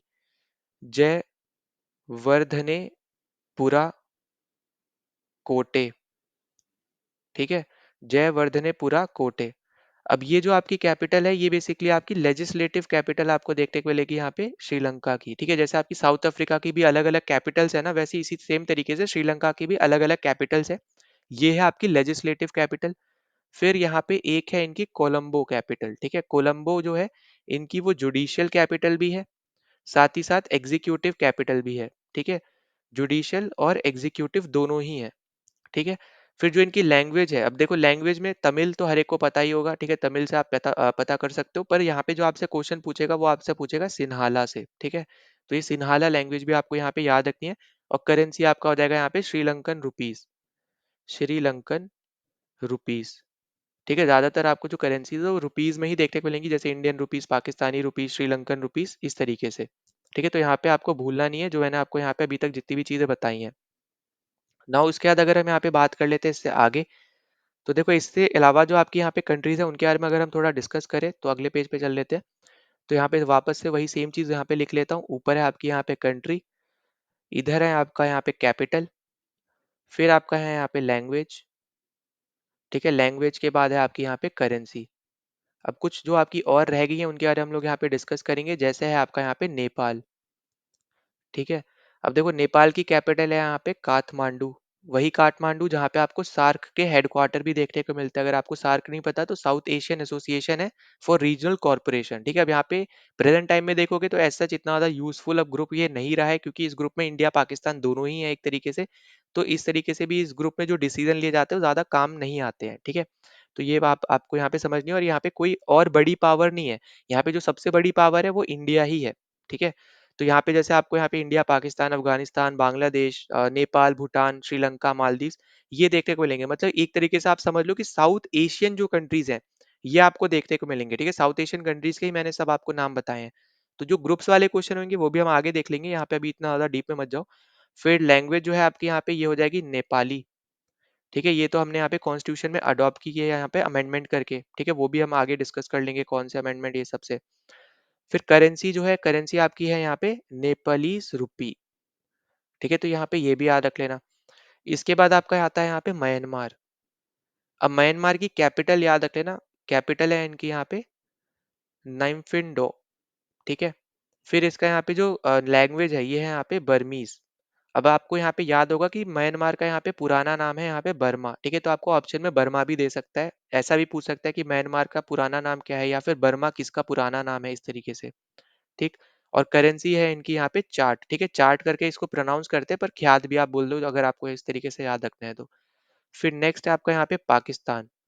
अब पाकिस्तान की कैपिटल है यहाँ पे इस्लामाबाद, ठीक है। मैक्सिमम लोग को यहाँ पे कंफ्यूजन रहता है कि यहाँ पे लोग कराची समझते हैं, लाहौर वगैरह यहाँ पे उसको कैपिटल समझते हैं, पर वो सब कैपिटल्स नहीं है। आपकी यहाँ पे कैपिटल है यहाँ पे इस्लामाबाद। और लैंग्वेज है यहाँ पे उर्दू, जो कि इंडियन ओरिजिन लैंग्वेज है, क्योंकि इंडिया में ही यहाँ पे ये आप बोल सकते हैं यहाँ पे इसका जन्म हुआ था, ठीक है। और वो किसने किया था वो आपको यहाँ पे कमेंट सेक्शन में आपको यहाँ पे आंसर करना है, क्योंकि मैं आपको पिछले वीडियोस में बता चुका हूँ। पर अगर नहीं बताया तो हम आगे क्वेश्चन में डिस्कस कर लेंगे, ठीक है। ऐसा यहाँ पे कोई दिक्कत नहीं है। फिर नेक्स्ट आपका यहाँ पे आ जाएगा पाकिस्तानी रुपी, ठीक है, पाकिस्तानी रुपी। फिर हमें यहाँ पे देखने को मिलता है बांग्लादेश, ठीक है, एक मिनट, ठीक है। हमें अगला देखने को मिलता है यहाँ पे बांग्लादेश, और फिर हमें यहाँ पे देखने को मिलता है एक आखिरी मालदीव्स, ठीक है। तो यही दो कंट्रीज आपकी बस बची हैं, इनको हम डिस्कस कर लेते हैं। तो बांग्लादेश की आपकी कैपिटल है यहाँ पे ढाका, वही ढाका जहाँ पे आपकी मुस्लिम लीग का फॉर्मेशन हुआ था, ठीक है। मुस्लिम लीग आपकी कहाँ बनी है, ढाका में बनी है, ठीक है। फिर आपका जो मालदीव्स है इसकी कैपिटल है यहाँ पे माले। फिर आपका जो ढाका है इसकी जो लैंग्वेज है यहाँ पे ये है बंगाली, ठीक है। तो आपको सबसे इजी है ये, आप बता ही दोगे। जो आपका मालदीव है इनकी लैंग्वेज है यहाँ पे देवही। फिर करेंसी की बात करें, यहाँ से आपसे पूछ सकता है, यहाँ पे इनकी करेंसी है टाका, और इनकी है यहाँ पे मालदीवियन, मालदीवियन रुपया, ठीक है। रुपया नहीं है, ये रुपया है, ठीक है, एफ आएगा इसमें। तो यहाँ पे ये सब हमने यहाँ पे डिस्कस कर लिया, ये याद रख लेना। जो इंपॉर्टेंट चीजें थी वो सब हम यहाँ पे डिस्कस कर चुके हैं, ठीक है। यहाँ पे अपनी नेबरिंग कंट्री से रिस्पेक्ट में आपसे कैपिटल, लैंग्वेज, करेंसी जो पूछ ले आप अब यहाँ पे बता पाओगे, ठीक है। तो यहाँ पे जो आपसे क्वेश्चन पूछा था इसका आंसर था यहाँ पे सेकंड ऑप्शन, भूटान। ना अगले क्वेश्चन पे चलते हैं। तो अगले क्वेश्चन में हमें यहाँ पे दे रखा है कि हमें ना बेसिकली प्रोसेस बताना है कि क्या है, क्या मतलब उस पर्टिकुलर प्रोसेस को हम क्या बोलते हैं, ठीक है। प्रोसेस क्या है, कलेक्ट करना, कंपाइल करना, एनालाइज करना, साथ ही साथ यहाँ पे जो आपको डेमोग्राफिक दे रखे हैं उसको डिसमेंटलिंग करना, या फिर इकोनॉमिक और सोशल डेटा को भी दिखाना, ठीक है। साथ ही साथ एक पर्टिकुलर स्पेसिफिक टाइम पे, और वो भी हर एक लोगों को मिला के, ठीक है। मतलब कंप्लीट पॉपुलेशन का यहाँ पे कंप्लीट स्पेसिफिक डेटा यहाँ पे देना, स्पेसिफिक टाइम में देना, सारा कुछ डेटा देना, उस पर्टिकुलर चीज को हम क्या बोलते हैं, बस ये आपसे पूछा जा रहा है, ठीक है। तो उसको हम बोलते हैं यहाँ पे पॉपुलेशन सेंसेक्स। तो यहाँ पे देखो, आपको सबसे पहले तो डिफरेंस अगर हम डिस्कस कर ले यहाँ पे, तो देखो कॉन्स्टिट्यूशन तो आपका यहाँ पे हर एक इंसान के बारे में नहीं बताएगा, हर एक इंसान को क्या राइट्स होगी, क्या भी आपका यहाँ पे किस तरीके का लॉ एंड ऑर्डर रहेगा, वो सब चीजें आपका बेसिकली कॉन्स्टिट्यूशन में आपको देखने को मिलता है। वो अलग कॉन्सेप्ट है, ठीक है, वो अलग चीज है। पर वो कॉन्स्टिट्यूशन में नहीं आएगा कि हर एक लोग के बारे में यहाँ पे कि उसका नाम क्या है, उस वो मेल है या फिर फीमेल है, वो कितना इनकम जनरेट कर रहा है, उसके इकोनॉमी के ऊपर उसका इकोनॉमिक कंडीशन क्या है, वो कॉन्स्टिट्यूशन में नहीं आती है वो सब चीजें, ठीक है। अब उसके बाद अब अपना अगला आ जाता है यहाँ पे पॉपुलेशन। अब पॉपुलेशन तो हो गया कि नंबर कितने यहाँ पे मतलब कितने लोग बेसिकली यहाँ पे रह रहे हैं। अगर हम कंट्री की बात करें तो ओवरऑल यहाँ पे कंट्री में कितने लोग रह रहे हैं, वो जो नंबर है वो आपका होता है पॉपुलेशन। पर वो आपका इकोनॉमिक कंडीशन या फिर सोशल डेटा पर्टेनिंग जो आपको यहाँ पे दे रखा है, ये सब ये नहीं बताते, ठीक है। एनालाइज करना भी ऐसा उसमें नहीं होता है, बस यहाँ पे ना आप नंबर बोल सकते हो एक तरीके से, ठीक है। अब यहाँ पे आपको कंफ्यूजन होगी इन दोनों में कि नेशनल सर्वे क्या है और नेशनल सेंसस। आपका क्यों नेशनल सर्वे नहीं है इसका आंसर। अब देखो, नेशनल सर्वे जो होता है वो एक स्मॉल ग्रुप में होता है, ठीक है, मतलब स्मॉल ग्रुप के जो लोग होंगे यहाँ पे एक तरीके से। अब देखो कहने का क्या मतलब, जैसे आपका कोई इलेक्शन होता है, ठीक है। अब उसके बाद आपके एग्जिट पोल निकलते हैं हर एक इलेक्शन के लिए। तो जब मतलब इलेक्शन में जब आपकी वोटिंग होती है, वोटिंग के बाद आपके एग्जिट पोल निकलते हैं। तो ऐसा तो नहीं है कि जो एग्जिट पोल निकाल रहा है वो उस पर्टिकुलर स्टेट के हर एक इंसान के पास गया हो। वो कुछ ही तो इंसान के पास गया होगा। जैसे मान लो आप यहाँ पे यूपी में कहीं पे इलेक्शन करवा रहे हो, ठीक है, कोई भी एक डिस्ट्रिक्ट आपने पकड़ ली। तो हर एक डिस्ट्रिक्ट में जो भी रीजन आपका आ रहा है, उस रीजन के मान लो 100 लोग, 200 लोग, 500 लोग, उन्हीं के पास तो गया होगा वो ज्यादा से ज्यादा। ऐसा तो नहीं होगा कि 1000 लोगों में वो 1000 के पास ही चला गया होगा। तो वो आपका आता है सर्वे के अंदर, ठीक है। सर्वे बेसिकली यहाँ पे कम लोगों के बीच में यहाँ पे लिया जाता है। वहीं पे जो पॉपुलेशन सेंसेक्स है, ये बेसिकली कंप्लीट पॉपुलेशन, जितने भी यहाँ पे इंडिया में पॉपुलेशन है, सबके आप बोल सकते हो, सबका वहां पे आपको देखने को मिलता है चीजें, ठीक है। अब देखो सबसे पहली चीज यहाँ पे कुछ इंपॉर्टेंट हम लोग यहाँ पे डिस्कस कर लेते हैं। अगर आपसे पूछता है कि पहला कंप्लीट सेंसेक्स कब हुआ था, ठीक है, फर्स्ट कंप्लीट सेंसेक्स जो है आपका यहाँ पे कब हुआ था, ठीक है, ऑफ एन इंडियन सिटी, मतलब इंडियन सिटी का। तो आपको यहाँ पे याद रखना है, ये आपका हुआ था 1830 में, और ये आपका हुआ था ढाका में, ठीक है। तो यही चीज इंपॉर्टेंट है, ये आपको बस याद रख लेनी है कि अगर सिटी के बारे में पूछे तो सिटी आपकी है यहाँ पे ढाका, और कब हुआ था यहाँ पे 1830 में हुआ था, ठीक है, पहला पॉइंट। दूसरा पॉइंट, अगर आपसे पूछता है कि पहला नॉन सिंक्रोनाइज, ठीक है, पहला नॉन सिंक्रोनाइज जो आपका यहाँ पे सेंसेक्स हुआ है वो कब हुआ है, तो अगर ये पूछा जा सकता है तो ये आपका है यहाँ पे 1872 मायो के टाइम पे, ठीक है। ये चीज आई होप कि अब समझ में आ गई हो आपको। दूसरा आपसे पूछ सकता है यहाँ पे कि पहला आपका सिंक्रोनाइज कहाँ हुआ है, ठीक है, कब हुआ है मतलब। तो जो पहला सिंक्रोनाइज सेंसेक्स है, ये आपको देखने को मिला था यहाँ पे 1881 में, ठीक है। तो ये तीन आपको यहाँ पे याद रखना है। पहला आपका है यहाँ पे, अगर हम बात करें सिटी से रिलेटेड, फिर कंप्लीट इंडिया में हुआ था पर नॉन सिंक्रोनाइज था, और कंप्लीटली सिंक्रोनाइज था आपका यहाँ पे 1881 में, ठीक है। तो ये चीजें सब आपको यहाँ पे याद रखनी है, ये आपसे यहाँ पे पूछा जा सकता है। फिर जो यहाँ पे आपको जो देखने को मिला था यहाँ पे कमिश्नर ऑफ इंडिया, जो यहाँ पे बेसिकली एक पोस्ट होती है सेंसेक्स कमिश्नर ऑफ इंडिया, ठीक है, सेंसेक्स कमिश्नर ऑफ इंडिया।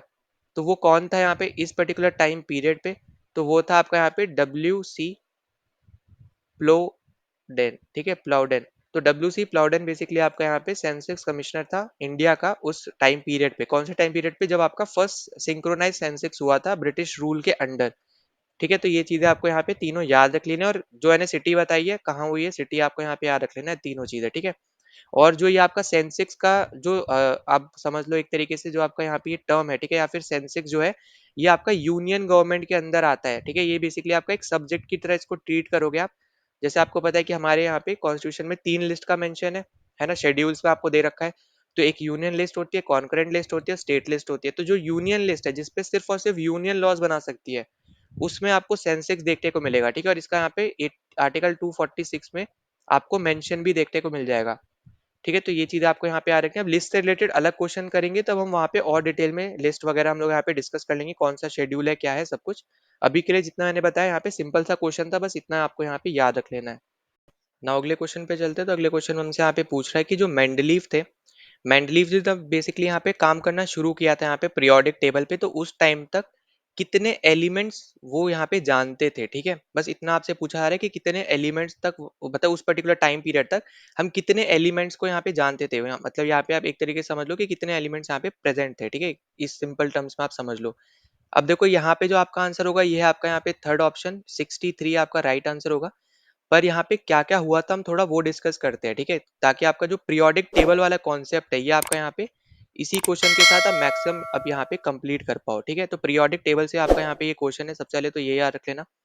अब देखो सबसे पहले हमें देखते हुए लाता है यहाँ पे 1820 में यहाँ पे एक थे जिनका नाम था यहाँ पे जॉन डोब्रिनियर, ठीक है? अब इन्होंने बेसिकली एक आइडिया दिया था यहाँ पे, आइडिया ऑफ ट्राइड्स का। अब आइडिया ऑफ ट्राइड्स बेसिकली क्या था कि यहाँ पे ना इन्होंने तीन ट्राइड बनाए थे, तीन तीन एलिमेंट्स के। कौन कौन से वो एलिमेंट्स थे? पहला आपका ट्राइड था बेसिकली यहाँ पे लिथियम, सोडियम और पोटेशियम, ठीक है? मैं यहाँ पे सिंबल्स लिख रहा हूँ, ठीक है? तो ये आपसे ये भी पूछे जाते हैं तो ये भी आप लिख सकते हो अगर लिखना हो तो। फिर दूसरा ट्राइड था आपका यहाँ पे कैल्शियम, स्क्रॉन्शियम और बेरियम। और फिर तीसरा आपका ट्राइड था क्लोरीन, फिर ब्रोमीन और आयोडीन, ठीक है? तो ये तीन आपके ट्राइड्स थे। तो इन्होंने क्या दिया था यहाँ पे, आइडिया दिया था ट्राइड्स का। और ये किसके ऊपर बेस्ड था? ये था आपका एटॉमिक वेट के ऊपर बेस्ड, ठीक है? ये चीज याद रखना कि पीरियोडिक टेबल में ना आप जैसे प्रेजेंट टाइम में जो आप पीरियोडिक टेबल देखते हो वो आपका एटॉमिक नंबर के ऊपर बेस्ड है। जो पहले जितनी भी चीजें हुई थी वो मैक्सिमम आपकी मतलब सबकी सब एक तरीके से आप समझ लो वो आपकी एटॉमिक वेट के ऊपर बेस्ड थी। तो पहला आपको ये दिख गया। दूसरा यहाँ पे ट्राई किया गया था यहाँ पे कि जितने भी आपका जो एलिमेंट्स हम लोग जानते हैं उसको किसी तरीके से पीरियोडिक टेबल में यहाँ पे हम लाए, ठीक है? अब उसमें जो पहला अटेम्प्ट सबसे पहले दिया था वो दिया था यहाँ पे न्यूलैंड्स ने, ठीक है? अब न्यूलैंड का यहाँ पे था law of Octave, law of Octave, ठीक है? तो ये याद रखना। और ये आपको देखने को मिला है यहाँ पे 1864 में। अब इन्होंने बेसिकली क्या किया था कि यहाँ पे जो एलिमेंट्स उस टाइम तक हम लोग जानते थे उनको किसी तरीके से ना ग्रुप्स वगैरह में यहाँ पे फॉर्म करने का ट्राई किया था। और ये भी आपका एटॉमिक वेट के ऊपर ही यहाँ पे बेस्ड है, ठीक है? एटॉमिक वेट के ऊपर बेस्ड है, ये भी आपको यहाँ पे ही याद रख लेना है।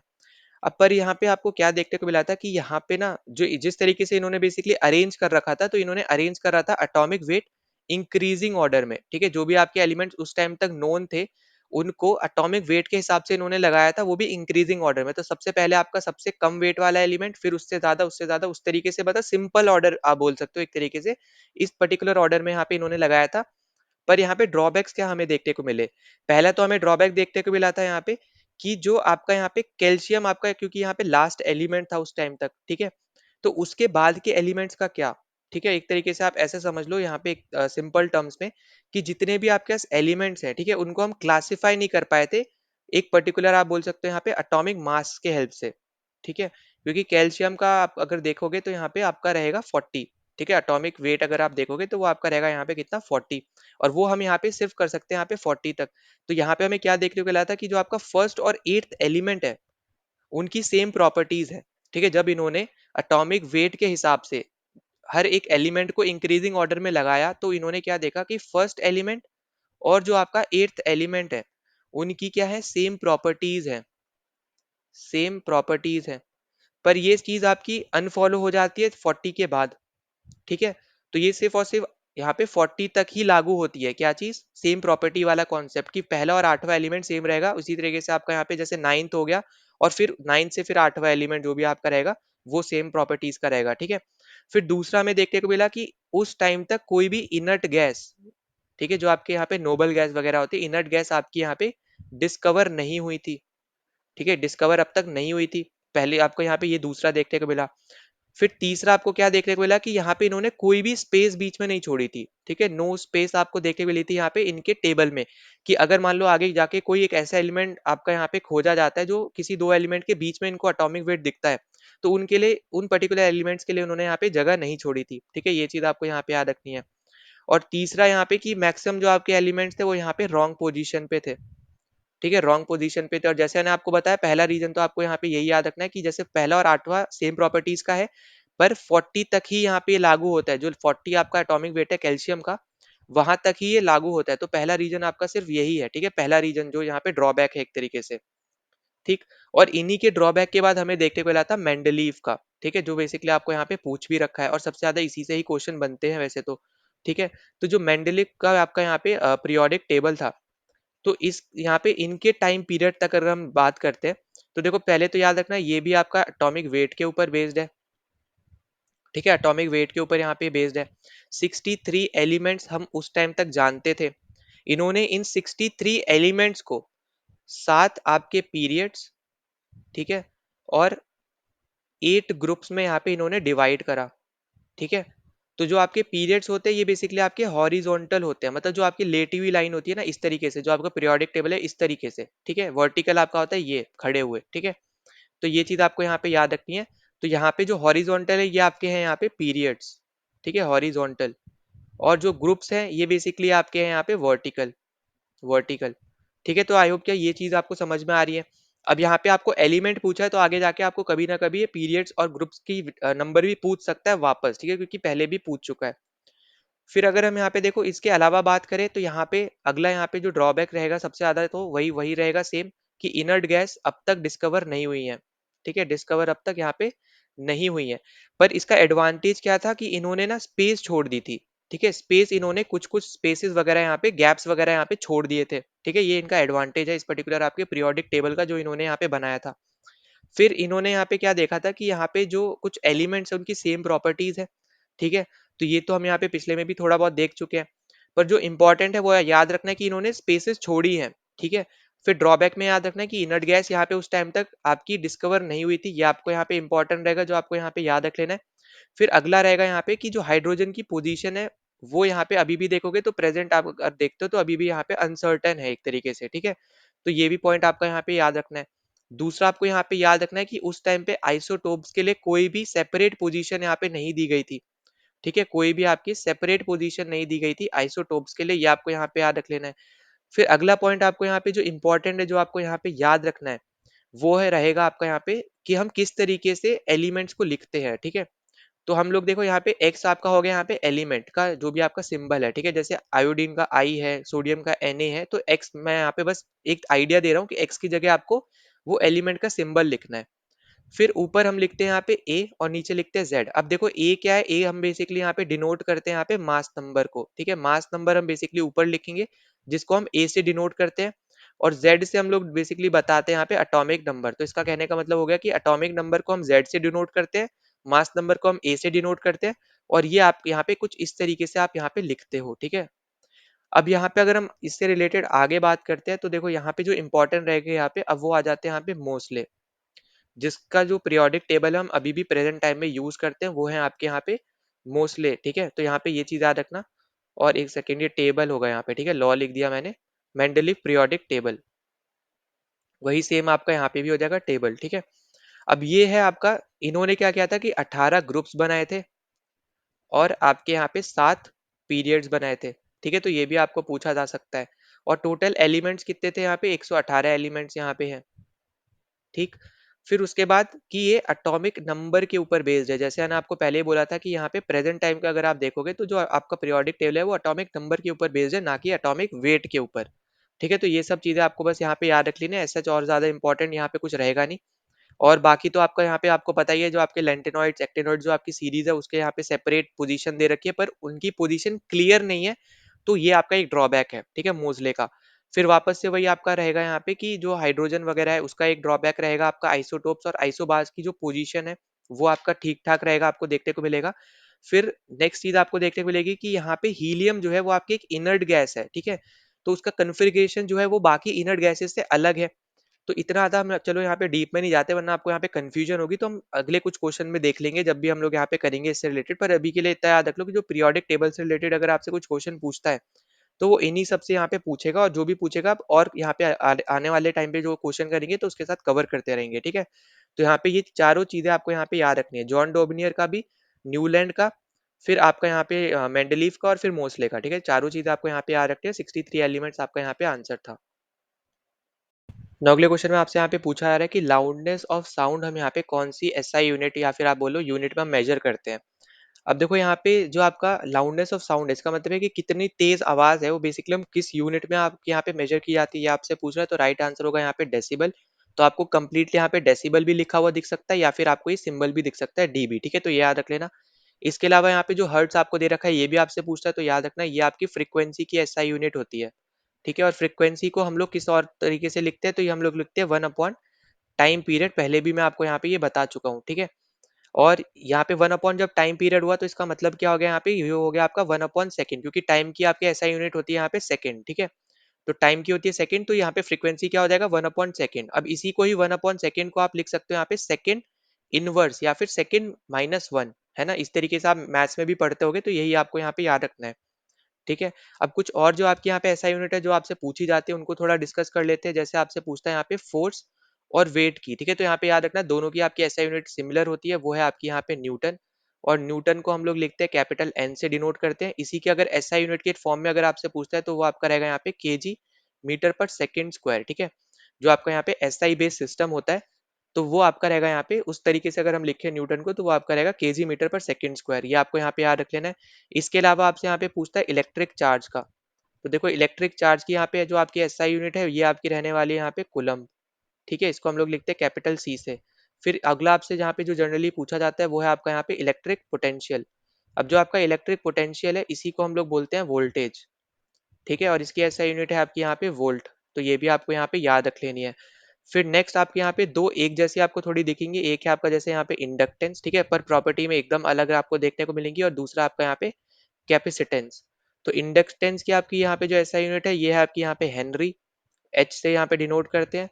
कैपेसिटेंस की आपकी यहाँ पे ऐसा यूनिट है यहाँ पे फराड, ठीक है, यहाँ पे एफ से डिनोट करते हैं। अब यहाँ पे जनरली जो आपकी ऐसा यूनिट है वो वही सब है जिस भी साइंटिस्ट ने उसको ढूंढा है, उसी साइंटिस्ट का नाम बेसिकली आप समझ लो कि वो ऐसा यूनिट बन गया है, ठीक है। न्यूटन आप सीधे सीधे आपको दिख ही रहा है, ठीक है। एग्जाम्पल के तौर पर अगर आपको ईजी अगर नहीं समझ में आ रहा हो तो ये चीज आपको यहाँ पे याद रखनी है। अगला आपको यहाँ पे इस तरफ लिख दे रहा हूँ, आपको याद रखना है मैग्नेटिक फ्लक्स की ऐसा यूनिट।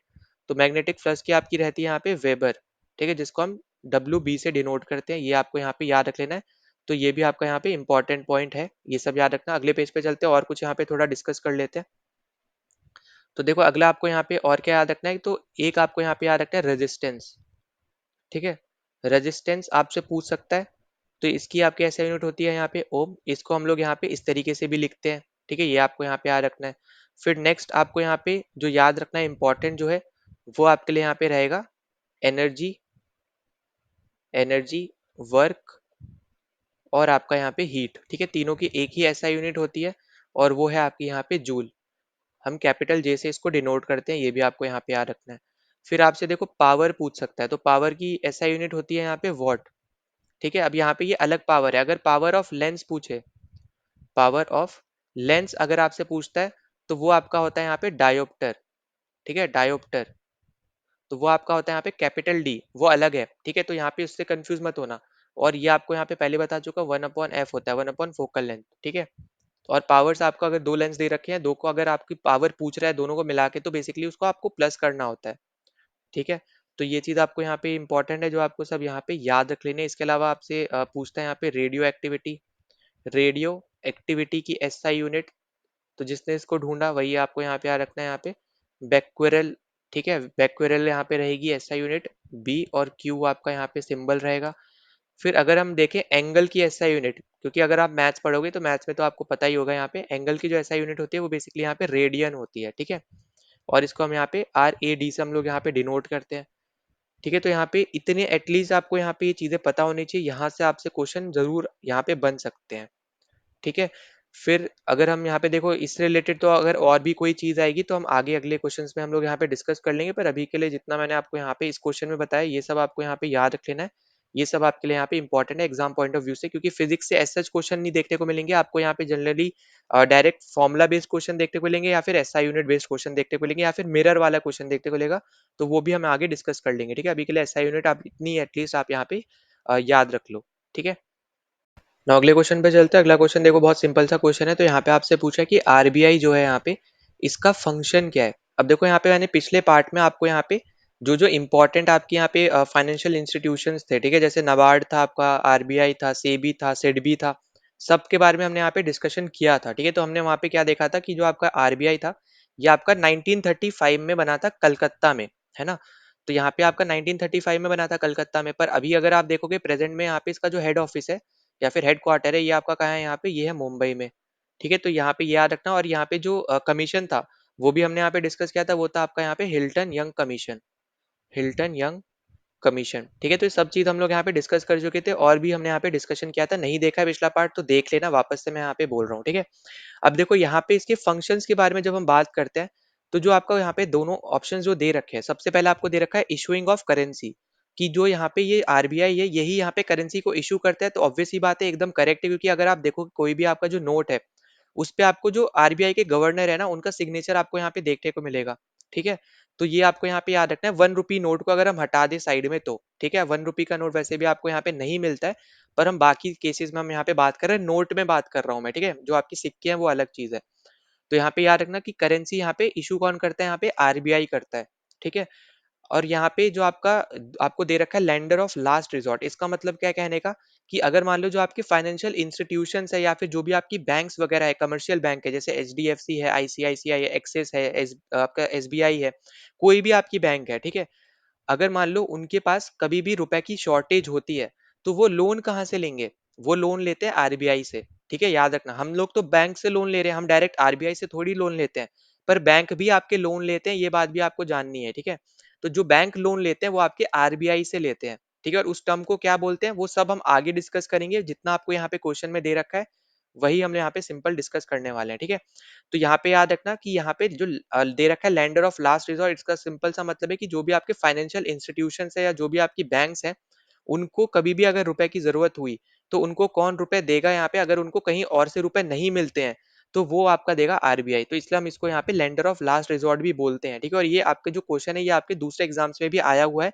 जैसे एग्जाम्पल के तौर पे सीडीएस एग्जाम में। ठीक है, तो ये पॉइंट आपको यहाँ पे याद रखना है। एग्जैक्ट सेम क्वेश्चन नहीं है, घुमा के थोड़ा वहां पे पूछते हैं, क्योंकि वहां पे आपके ज्यादा फैक्ट होते हैं एक क्वेश्चन में, यहाँ पे आपको देखने को मिल रहा है कि एक क्वेश्चन में एक ही फैक्ट से रिलेटेड आपको क्वेश्चन पूछ रहा है। ठीक है, स्टैटिक जीके आपका यहाँ पे ज्यादा वेटेज है, वहाँ पे थोड़ा अलग रहता है, वहाँ पे थोड़ा आपको यहाँ पे सोचना भी पड़ेगा, आपको थोड़ा अलग तरीके से, आपको जब चीजें पता होंगी तब आपको वहाँ पे दिमाग लगा के आपको सॉल्व करना पड़ेगा। या यहाँ पे क्या है कि आपको या तो पता होगा या फिर नहीं पता होगा। ठीक है, तो ये पॉइंट आपको यहाँ पे देखना है।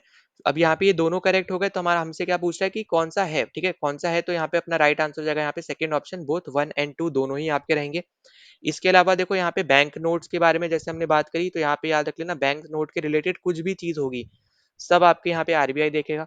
कोई भी मॉनेटरी पॉलिसी है वो भी आपका कौन देखता है यहाँ पे, वो भी आरबीआई देखेगा। ठीक है, मॉनेटरी पॉलिसी कुछ भी होगी, कोई भी फॉरेन एक्सचेंज से रिलेटेड काम होगा, ठीक है, फॉरेन एक्सचेंज से रिलेटेड कुछ भी होगा यहाँ पे, तो वो भी आपका कौन देखता है यहाँ पे, वो भी आपका आरबीआई देखता है। ठीक है, तो ये भी आपको यहाँ पे याद रख लेना है।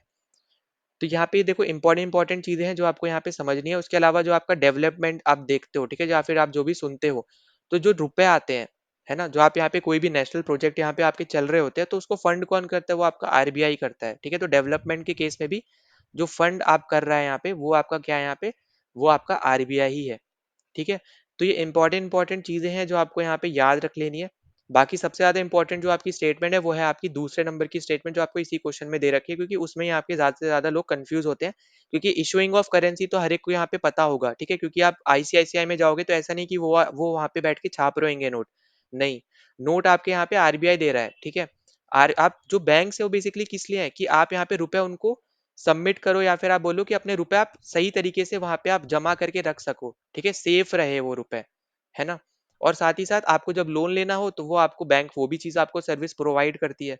तो बैंक उस चीज में यहाँ पे हेल्प कर रही है। ठीक है, पर वो नोट कहाँ से आ रहे हैं, वो आपके आरबीआई से आ रहे हैं। ठीक है, तो आई होप कि आपको ये सब चीजें पता चल गई हो। तो हमारा यहाँ पे राइट आंसर है यहाँ पे सेकंड ऑप्शन। नाउ अगले क्वेश्चन पे चलते हैं। तो अगले क्वेश्चन में हमसे पूछ रहा है कि after independence India launch its first 5 year plan. ठीक है, तो यहाँ पे FYP मतलब है यहाँ पे 5 ईयर प्लान। ठीक है, याद रखना ये है आपका 5 ईयर प्लान।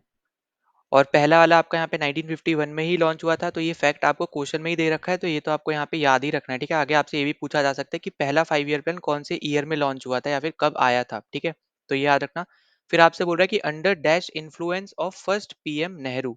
ठीक है, नेहरू जी के कौन से आपके बोल सकते हैं यहाँ पे कौन से एक तरीके से आइडिया से या फिर कौन से तरीके से यहाँ पे सबसे ज्यादा इन्फ्लुएंस था आपका फर्स्ट 5 ईयर प्लान, तो वो था आपका यहाँ पे सोशलिस्ट आइडिया से। ठीक है, तो ये चीज आपको यहाँ पे याद रखनी है।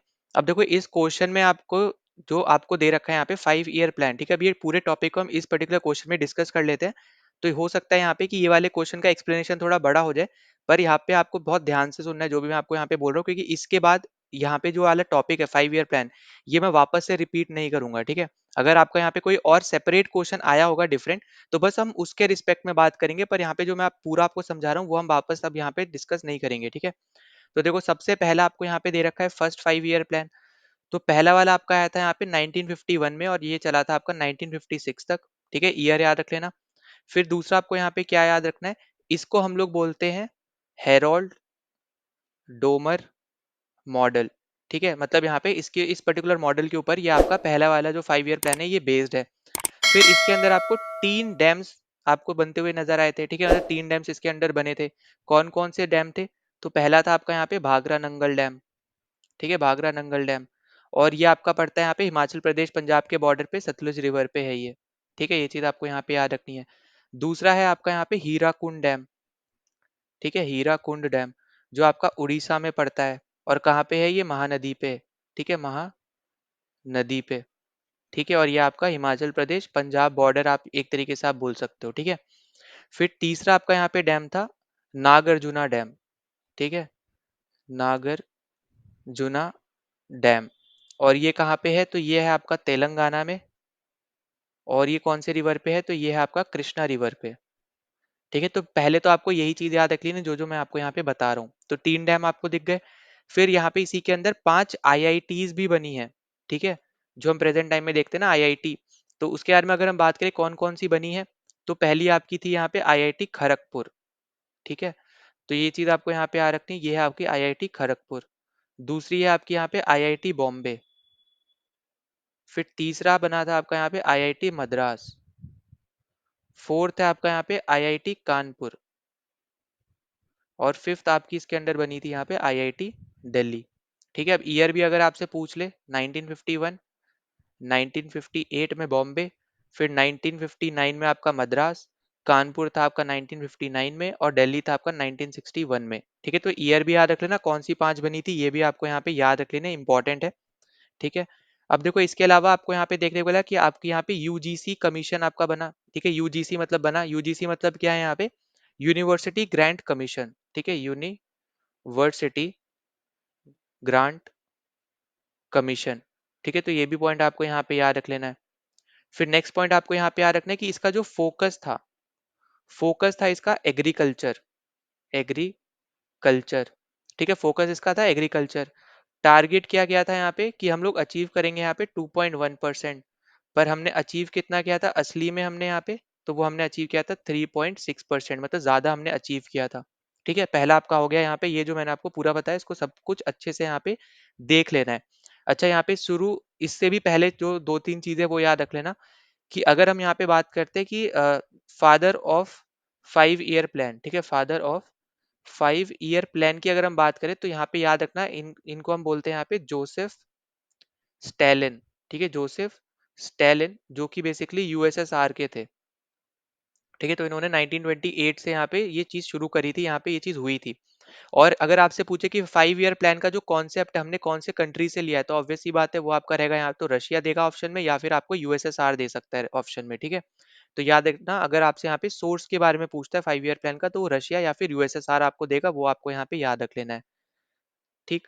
अगर इंडिया में पूछे कि इंडिया में कौन है फादर, तो उसमें फिर आपका नेहरू हो जाएंगे, ठीक है, नेहरू आपके हो जाएंगे यहाँ पे इंडिया के टर्म्स में फादर ऑफ FYP, ठीक है। पर यहाँ पे ये पूछने के कम चांस है, पर ये आपसे जरूर पूछा जा सकता है, पर आपको दोनों ही याद रख लेने हैं। फिर अगर हम यहाँ पे अपने सेकंड पे चलते हैं, तो देखो सेकंड वाला जो है ये आपका आया था 1956 में और ये चला था 1961 तक। मेन इसका फोकस था यहाँ पे इंडस्ट्रियलाइजेशन का। और ये कौन से मॉडल के ऊपर बेस्ड था? तो ये मॉडल था आपका यहाँ पे PC महानलोबिस मॉडल, ठीक है। तो ये आपका, एक मिनट रुको सही कर दूं मैं स्पेलिंग। तो यहाँ पे मॉडल भी आपको यहाँ पे याद रख लेना, ये इंपॉर्टेंट है क्योंकि मॉडल के ऊपर भी बेस्ड आपको क्वेश्चन देखने को मिले हैं। फिर इसमें हमने यहाँ पे टारगेट याद रख लो, टारगेट हमने किया था यहाँ पे 4.5%, ठीक है, एक सेकेंड। तो हमने यहाँ पे टारगेट कितना किया था? हमने टारगेट किया था यहाँ पे 4.5 सेकेंड, ओ सेकेंड बोल रहा हूँ यहाँ पे 4.5%, ठीक है। और अचीव हमने कितना किया? अचीव हमने इस वाले में कम किया, वो था आपका यहाँ पे 3.6%, जो हमने पिछले में किया वही, एक मिनट, 4.3%, क्या हो गया पता नहीं, ठीक है, एक सेकेंड। तो टारगेट 4.5%, अचीव किया हमने 4.3%। अब इसके अलावा हमें यहाँ पे देखो क्या क्या देखने को मिला। पहला हमें यहाँ पे देखने को मिला atomic energy atomic energy commission. ठीक है, ये चीज आपको यहाँ पे याद रखनी है और ईयर याद रख लेना 1957 में। ठीक है, फिर इसके अलावा हमें यहाँ पे कुछ स्टील प्लांट्स भी देखने को मिले हैं। कौन कौन से यहाँ पे बनते हुए हमें यहाँ पे देखने को मिले? सबसे पहले आपका यहाँ पे आ जाएगा जो दुर्गापुर में बना था। ठीक है, दुर्गापुर में आपका यहाँ पे जो बना था, दुर्गापुर आपका बेसिकली वेस्ट बंगाल में आता है और यहाँ पे ब्रिटिशर्स की हेल्प से आपका यहाँ पे स्टील प्लांट बनाया गया था 1959 में।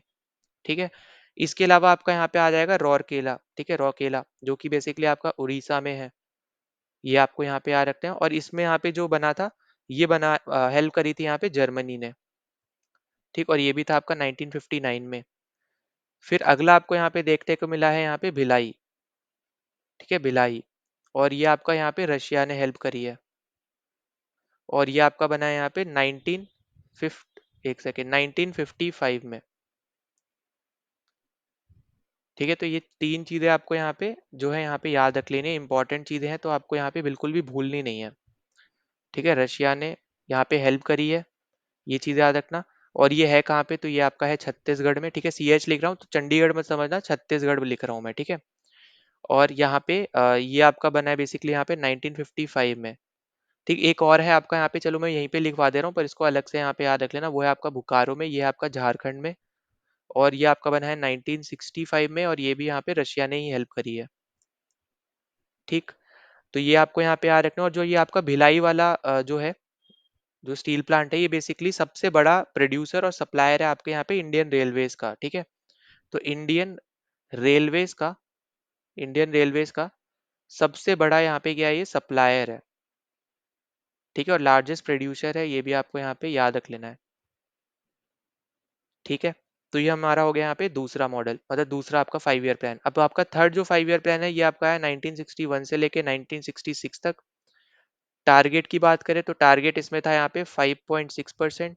अचीव हमने यहाँ पे बहुत ज़्यादा कम किया, अपना यहाँ पे वो था 2.8%। ठीक है, फोकस इसमें था हमारा यहाँ पे इंडस्ट्रियलाइजेशन, इंडस्ट्रियलाइजेशन बोल रहा हूँ, वो तो हमारा सेकंड में हो गया। जो हमारा ये है यहाँ पे, इसमें फोकस था हम एक तरीके से कि कैसे हम सेल्फ इकोनॉमी हम लोग यहाँ पे क्रिएट कर पाए, मतलब सेल्फ रिलायंट और सेल्फ जनरेटिंग इकोनॉमी, कि हमें किसी दूसरे के ऊपर डिपेंड ना करना पड़े एक तरीके से। ठीक है, तो यहाँ पे अपना था यहाँ पे सेल्फ रिलायंट, और एक था आपका यहाँ पे self generating self generating economy. ठीक है, फिर इसके अलावा अगर हम यहाँ पे आगे बात करते हैं, तो ये आपका बेस्ड है यहाँ पे, अगर हम इसके रिस्पेक्ट में बात करें तो ये आपका बेस्ड है यहाँ पे गडगिल योजना। ठीक है, गडगिल योजना। पर आपको ज्यादातर याद रखना है कि जो गडगिल फॉर्मूला है वो आपको फोर्थ वाले 5 ईयर प्लान में देखने को मिलेगा। ठीक है, तो यहाँ पे इससे मत कंफ्यूज करना। और अच्छा, यहाँ पे ये पूछा जा सकता है कि यहाँ पे क्यों ये फेल हो गया था, क्योंकि हमें यहाँ पे तीन चीजें देखने को मिली थी। 1962 में हमारे यहाँ पे इंडो चाइना वॉर हो गई। ठीक है, इंडो चाइना वॉर हो गई। फिर 1965 में हमें यहाँ पे देखने को मिला कि इंडो पाक वॉर हो गई। ठीक है, और उसके बाद हमें यहाँ पे देखने को मिला कि यहाँ पे ड्रॉट्स वगैरह भी यहाँ पे आई थी। ठीक है, दो ड्रॉट्स हमें यहाँ पे और देखने को मिली थी, सूखा पड़ गया था एक तरीके से, सिंपल टर्म्स में ये समझ लो। और जो पहले के दो थे, वहां पे जो प्राइम मिनिस्टर थे वो थे नेहरू। ठीक है, पर यहाँ पे आपको प्राइम मिनिस्टर देखने को मिलेंगे, जैसे आपके नेहरू तो है ही, उसके बाद गुलजारी लाल नंदा हो गए। ठीक है, फिर आपके यहाँ पे लाल बहादुर शास्त्री। ठीक है, तो ये आपके यहाँ पे प्राइम मिनिस्टर्स थे उस टाइम पे, जब आपका यहाँ पे थर्ड 5 ईयर प्लान चल रहा था।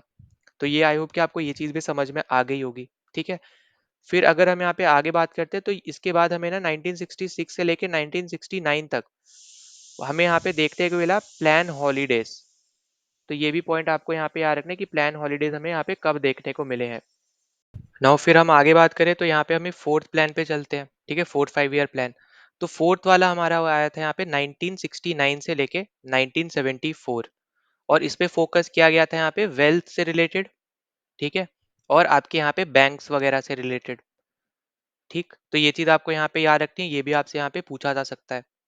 फिर अगला पॉइंट आपसे यहाँ पे ये भी याद रखना कि यहाँ पे फैमिली प्लानिंग से रिलेटेड भी यहाँ पे बात की गई थी। ठीक है, फैमिली प्लानिंग से रिलेटेड भी आपसे यहाँ पे बात की गई थी।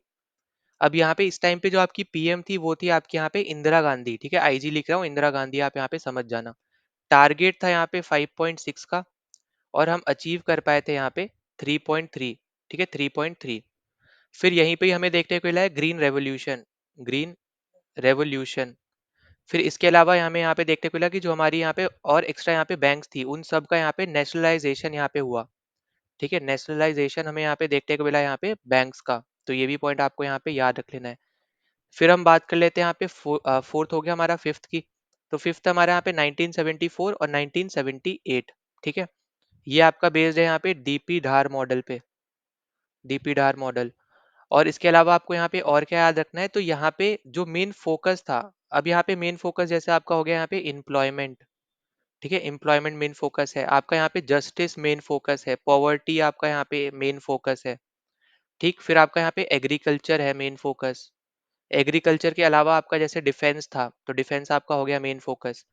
ठीक है, तो ये सब चीजें आपको यहाँ पे याद रखनी है। और इस टाइम पे भी जो आपकी प्राइम मिनिस्टर है वो आपकी है इंदिरा गांधी। ठीक है, पीएम की भी अगर आपसे पूछा जाए तो वो भी आपको यहाँ पे याद रखना है। इसके अलावा अगर हम यहाँ पे आगे बात करें तो यहाँ पे एक पर्टिकुलर प्रोग्राम यहाँ पे चलाया गया था जिसका नाम था यहाँ पे मिनिमम मिनिमम नीड्स प्रोग्राम। ठीक है, मिनिमम नीड्स प्रोग्राम। ठीक, तो यहाँ पे ये याद रखना। और ये आपका था यहाँ पे investment model of planning commission, investment model of planning commission. ठीक है, तो इस पर्टिकुलर आपके यहाँ पे 5 ईयर प्लान को ये भी बोलते हैं, तो इस तरीके से भी आप यहाँ पे याद रख लेना। इसके अलावा टारगेट था हमारे यहाँ पे 4.4, अचीव हमने किया था यहाँ पे 4.8। ठीक है, तो ये सब आपका यहाँ पे था 5 ईयर प्लान से रिलेटेड। अब देखो इसके बाद हमें यहाँ पे क्या देखने को मिला कि आपका यहाँ पे जो 78 था, 1978, यहाँ से लेके 80 तक हमें यहाँ पे देखने को मिले रोलिंग प्लान्स। ठीक है, अब रोलिंग प्लान्स क्या है वो हम आगे यहाँ पे चलो डिस्कस करेंगे, वरना चलो यहीं पे डिस्कस कर लेते हैं यहाँ पे, जब एक साथ मतलब यहाँ पे सीक्वेंस वाइज जब हम यहाँ पे चल ही रहे हैं। तो देखो रोलिंग प्लान्स ना बेसिकली आपके यहाँ पे आपको देखने को मिले थे, 3 तरीके के इसके अंदर प्लान्स थे। जिसपे पहला जो प्लान था ये था कि इसमें हम प्रेजेंट ईयर का हम लोग प्लान्स बनाएंगे। ठीक है, प्रेजेंट ईयर के रिलेटेड जो भी आपकी पॉलिसी या कुछ भी होगा सब कुछ हम इस पर्टिकुलर में करेंगे। फिर सेकंड टाइप के आपके प्लान थे जहाँ पे 3-4 साल या फिर 5 साल के हम एक साथ प्लान बना के चलेंगे कि हम अगले 5 साल में हमें ये चीजें करनी है या फिर अगले 3 साल में हमें ये चीजें करनी है। वो आपका सेकंड तरीके का प्लान था। फिर आपका आ जाता है यहाँ पे थर्ड टाइप का प्लान, जिसमें यहाँ पे बोला गया था 10 साल, 15 साल या फिर 20 साल। ठीक है, जिसको बेसिकली यहाँ पे पर्सपेक्टिव प्लान के नाम से भी हम लोग यहाँ पे जानते हैं। तो पर्सपेक्टिव प्लान वैसे जनरली देगा तो उसका आंसर 20 होगा। ठीक है, याद रखना 20 आपका होगा यहाँ पे, अगर जनरली वो आपको देता है तो। ठीक है, अगर ऐसे पूछेगा तो आप 10, 15, 20 ऐसे भी आप यहाँ पे देख सकते हो। ठीक, तो ये चीज बस आपको यहाँ पे याद रखनी है। और इस टाइम पे जो पीएम थे बेसिकली यहाँ पे, तो पीएम थे यहाँ पे मोरारजी देसाई। ठीक है, मोरारजी देसाई, क्योंकि उन्होंने यहाँ पे ये पर्टिकुलर चीज यहाँ पे शुरू कर दी रोलिंग प्लान, और 5 ईयर प्लान यहाँ पे सस्पेंड कर दिए थे। ठीक है, तो ये चीज बस आपको यहाँ पे याद रखनी है, ये बस आपका यहाँ पे इंपॉर्टेंट पॉइंट रहेगा इस पर्टिकुलर चीज से रिलेटेड। फिर अगर हम यहाँ पे आगे बात करते हैं, फिफ्थ हमने डिस्कस किया, उसके बाद हमें यहाँ पे ये रोलिंग प्लान देखने को मिले। फिर सिक्स्थ की अगर हम यहाँ पे बात करें इसी में ही। ठीक है, अब सिक्स्थ में हमें यहाँ पे देखने को मिलता है ये आपका 1980 से लेके 1985 तक है। फोकस आपका वही है, वापस से यहाँ पे इकोनॉमिक लिबरलाइजेशन हमें यहाँ पे करना है। ठीक है, इकोनॉमिक लिबरलाइजेशन हमें यहाँ पे करना है। पर अब यहाँ पे क्या देखने को मिला था कि सिक्स फिफ्थ ईयर प्लान में हमें यहाँ पे क्या देखने को मिला कि प्राइस कंट्रोल जो था आपके यहाँ पे चीजों के ऊपर, उसको यहाँ पे रिमूव कर दिया गया। अब जब उन्होंने यहाँ पे ये रिमूव किया गवर्नमेंट ने, तो हमें देखने को मिला कि यहाँ पे जो फूड के ऊपर जो कंट्रोल था या फिर फूड प्राइस जो था यहाँ पे, वो बढ़ गया बहुत ज्यादा। ठीक है, इसकी वजह से क्या देखने को मिला कि कॉस्ट ऑफ लिविंग भी यहाँ पे आम इंसान की क्या हो गई थी, यहाँ पे बढ़ गई थी। ठीक है, तो ये दो चीज हमें यहाँ पे देखने को मिली। इसके अलावा आपका यहाँ पे national bank for agriculture and rural development भी आपका यहीं पे ही बना है। ठीक है, इसी के अंदर बेसिकली आपका बना है, जो आपका यहाँ पे नबार्ड है। ठीक है, नबार्ड जो है आपका नेशनल बैंक फॉर, ठीक है, national bank for agriculture and rural development. ठीक है, फुल फॉर्म में आप यहाँ पे याद रख लेना, नबार्ड इसका शॉर्ट फॉर्म है। तो ये आपका इसी में बना है। और यहाँ पे कमेटी आपसे पूछ ले अगर, तो याद रखना है यहाँ पे सीवा रमन कमेटी। सेवा रमन कमेटी ने बेसिकली यहाँ पे रिकमेंडेशन दी थी यहाँ पे नबार्ड की। ठीक है, फिर टारगेट यहीं पे देख लेते हैं यहाँ पे 5.2%, और अचीव किया था यहाँ पे 5.7%। ठीक है, तो ये सब चीजें हो गई आपकी किसकी, ये हो गई आपकी सिक्स 5 ईयर प्लान की। और पीएम अगर पूछे तो पीएम है आपकी वही वापस से इंदिरा गांधी। ठीक है, फिर नेक्स्ट अगर हम यहाँ पे चलते हैं सेवेंथ 5 ईयर प्लान पे, तो सेवेंथ आपका आया था यहाँ पे 1985 से लेके 1990 तक। इसमें जो पीएम थे वो थे आपके राजीव गांधी। ठीक है, राहुल गांधी नहीं, राजीव गांधी। ठीक है, और उसके बाद आपको यहाँ पे याद रखना है कि यहाँ पे जो मेन आपको इम्पोर्टेंट चीज़ है यहाँ पे, वो बस इतनी है कि यहाँ पे जो मेन फोकस था, वो है यहाँ पे इंडस्ट्री पे और टेक पे, ठीक है? टेक मतलब टेक्नोलॉजी, ठीक है? इन सब पे आपका मेन फोकस था। फिर इसके अलावा हमें यहाँ पे देखो पीएम ना आपको 2 देखने को मिले, एक तो आपके यहाँ पे हो गए राजीव गांधी, इसके अलावा आपको यहाँ पे देखने को मिले विश्वनाथ प्रताप सिंह, ठीक है? तो यहाँ पे याद रखना विश्वनाथ प्रताप सिंह, ठीक है? तो ये सब आपको यहाँ पे याद रख लेनी है, इंपॉर्टेंट चीजें हैं जो। अब इसके अलावा आपका टारगेट पूछ सकता है तो 5% रहेगा, अचीव पूछेगा तो 6% रहेगा। अब देखो जनरली जो क्वेश्चन बनते हैं वो शुरू के 4 में से बनते हैं, शुरू के 5 में से बनते हैं, ठीक है?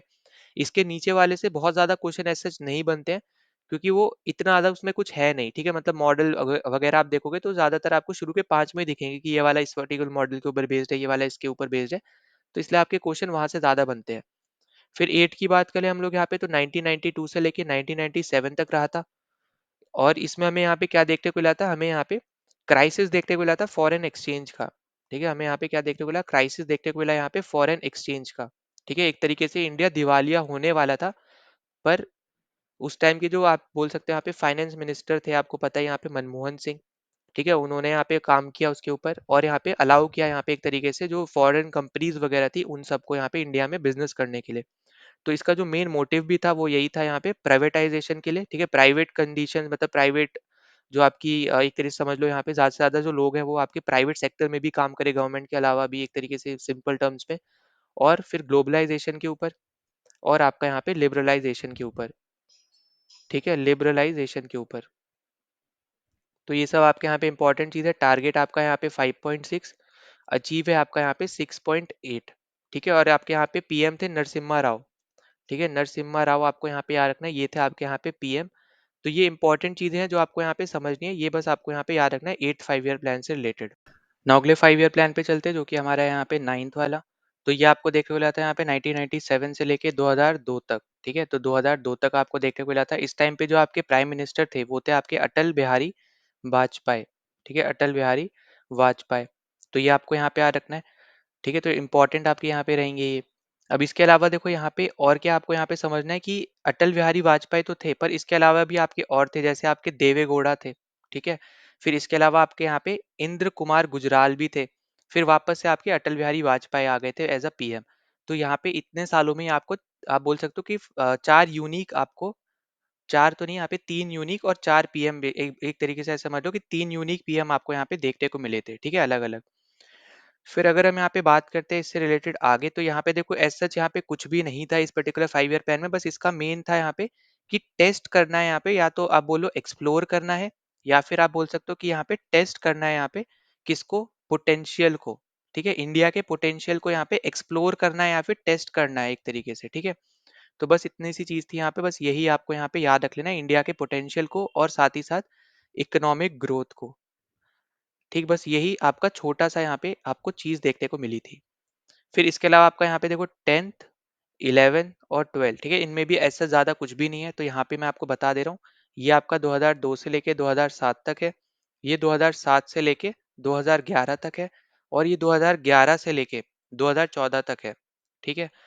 फिर इसके अलावा अगर हम यहाँ पे आगे बात करें तो देखो 11th के अंदर आपका यहाँ पे national green tribunal, national green tribunal आपका यहाँ पे सेटअप हुआ था इसके अंडर, ठीक है? यहाँ पे क्योंकि जेंडर इक्वालिटी की बात भी की गई थी, जेंडर इन इक्वालिटी, ठीक है? यहाँ पे इन इक्वालिटी यहाँ पे ले लो, ठीक? तो यहाँ पे जेंडर इन इक्वालिटी की भी बात यहाँ पे की गई थी इस पर्टिकुलर आपके 5 ईयर प्लान में। इसके साथ साथ यहाँ पे हायर एजुकेशन की यहाँ पे बात करी गई थी, ठीक है? यहाँ पे इंपॉर्टेंट टर्म्स है जो आपको यहाँ पे मैं बता रहा हूँ, इससे रिलेटेड आपसे पूछ सकता है। तो यहाँ पे हायर एजुकेशन से रिलेटेड यहाँ पे बात की गई थी, ठीक है? इसके अलावा आपका यहाँ पे पॉवर्टी हो गया, पॉवर्टी से रिलेटेड यहाँ पे बात करी गई। अभी जो आपका 10th है यहाँ पे बेसिकली बात करी गई लिटरेसी से रिलेटेड, ठीक है? तभी आप आगे देखोगे कि हायर एजुकेशन से रिलेटेड फिर आगे जाके बात हुई। फिर यहाँ पे वेजेस से रिलेटेड बात करी गई। फिर यहाँ पे पॉवर्टी को कैसे कम करना है, पॉवर्टी रिडक्शन, ठीक है? तो इसके ऊपर यहाँ पे बात करी गई है। इसके अलावा फिर आपका जो लास्ट वाला आपको 5 ईयर प्लान देखने को मिला, इसमें है आपका यहाँ पे जॉब्स, फिर इलेक्ट्रिसिटी, ठीक है? इलेक्ट्रिसिटी। इसके अलावा आपका यहाँ पे माल न्यूट्रिशन, ठीक है? माल न्यूट्रिशन। फिर आपका एजुकेशन, और आपका यहाँ पे बैंकिंग, ठीक है, एजुकेशन, और फिर आपका यहाँ पे है बैंकिंग। तो ये एटलीस्ट आपको बस इतनी सी चीजें पता होनी चाहिए लास्ट के 3 की, क्योंकि इनमें ऐसा यहाँ पे और कुछ भी नहीं है जो आपसे यहाँ पे पूछा जाए, ठीक है। अब यहाँ पे याद रखना कि 2014 में क्योंकि आपके इलेक्शन आ गए थे, तो उस टाइम पे फिर आपका जो आपकी न्यू पार्टी बेसिकली यहाँ पे पावर में आ गई थी, बीजेपी, और उस टाइम पे पीएम थे आपके नरेंद्र मोदी, जो अभी भी यहाँ पे चल ही रहे हैं पीएम। तो उन्होंने बेसिकली यहाँ पे ये 5 ईयर प्लान पे रोक लगा दी है, ठीक है। इसके बाद आपको एक भी 5 ईयर प्लान देखने को नहीं मिला है, ठीक। तो यहाँ पे इतनी चीज बस आपको यहाँ पे याद रखनी है जो भी हमने यहाँ पे बात करी है। और 11 वाले में एक छोटा सा पॉइंट और ऐड कर लेना, वो है यहाँ पे ये रहेगा आपका एक तरीके से कि फर्टिलिटी जो है यहाँ पे, ठीक है, फर्टिलिटी, इसके ऊपर बेसिकली यहाँ पे बात करी गई है, क्योंकि यहाँ अभी देखोगे 2.1 के अराउंड यहाँ पे लाने की बात करी गई थी, ठीक है, उस टाइम पे, कि हर एक मतलब जो भी फैमिली है, तो एक यहाँ पे मान लो यहाँ पे कोई भी माता पिता है, तो उनके पास कितने बच्चे हैं मतलब होने चाहिए उनके। तो यहाँ पे बोला गया था कि दो, आप यहाँ पे मैक्सिमम यहाँ पे इतने रख मतलब आप बोलो एक तरीके से हो सकते हैं, ठीक है। होने के तो बहुत और भी हो सकते हैं, पर अगर आपको इकोनॉमिकली स्टेबल रहना है, तो 2 बच्चे आपके लिए यहाँ पे एक तरीके से, अगर आप ज़्यादा कमा रहे हो तो अलग बात है, पर एटलीस्ट यहाँ पे 2 अगर रहेंगे तो ज़्यादा एक तरीके से गुड साउंड करेगा, ठीक है। अगर आप देखोगे तो अभी भी देखोगे तो ऐसे जितना ज़्यादा इसके ऊपर बात नहीं करी जाती है।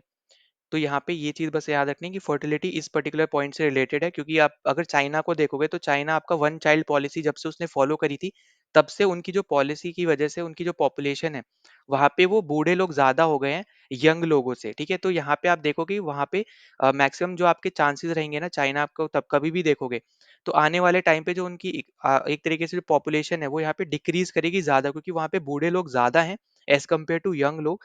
तो वहाँ पे उनको फेस करनी पड़ेगी, वो इश्यू भी वहाँ पे उनको फेस करना पड़ेगा, ठीक है। भले अभी उन्होंने धीरे-धीरे करके वो चेंज कर दी है, पर एटलीस्ट क्योंकि उन्होंने बहुत लंबे टाइम तक वो अपनी वन चाइल्ड पॉलिसी फॉलो करी थी, तो उनको वो चीज़ फेस करनी ही पड़ेगी, ठीक है।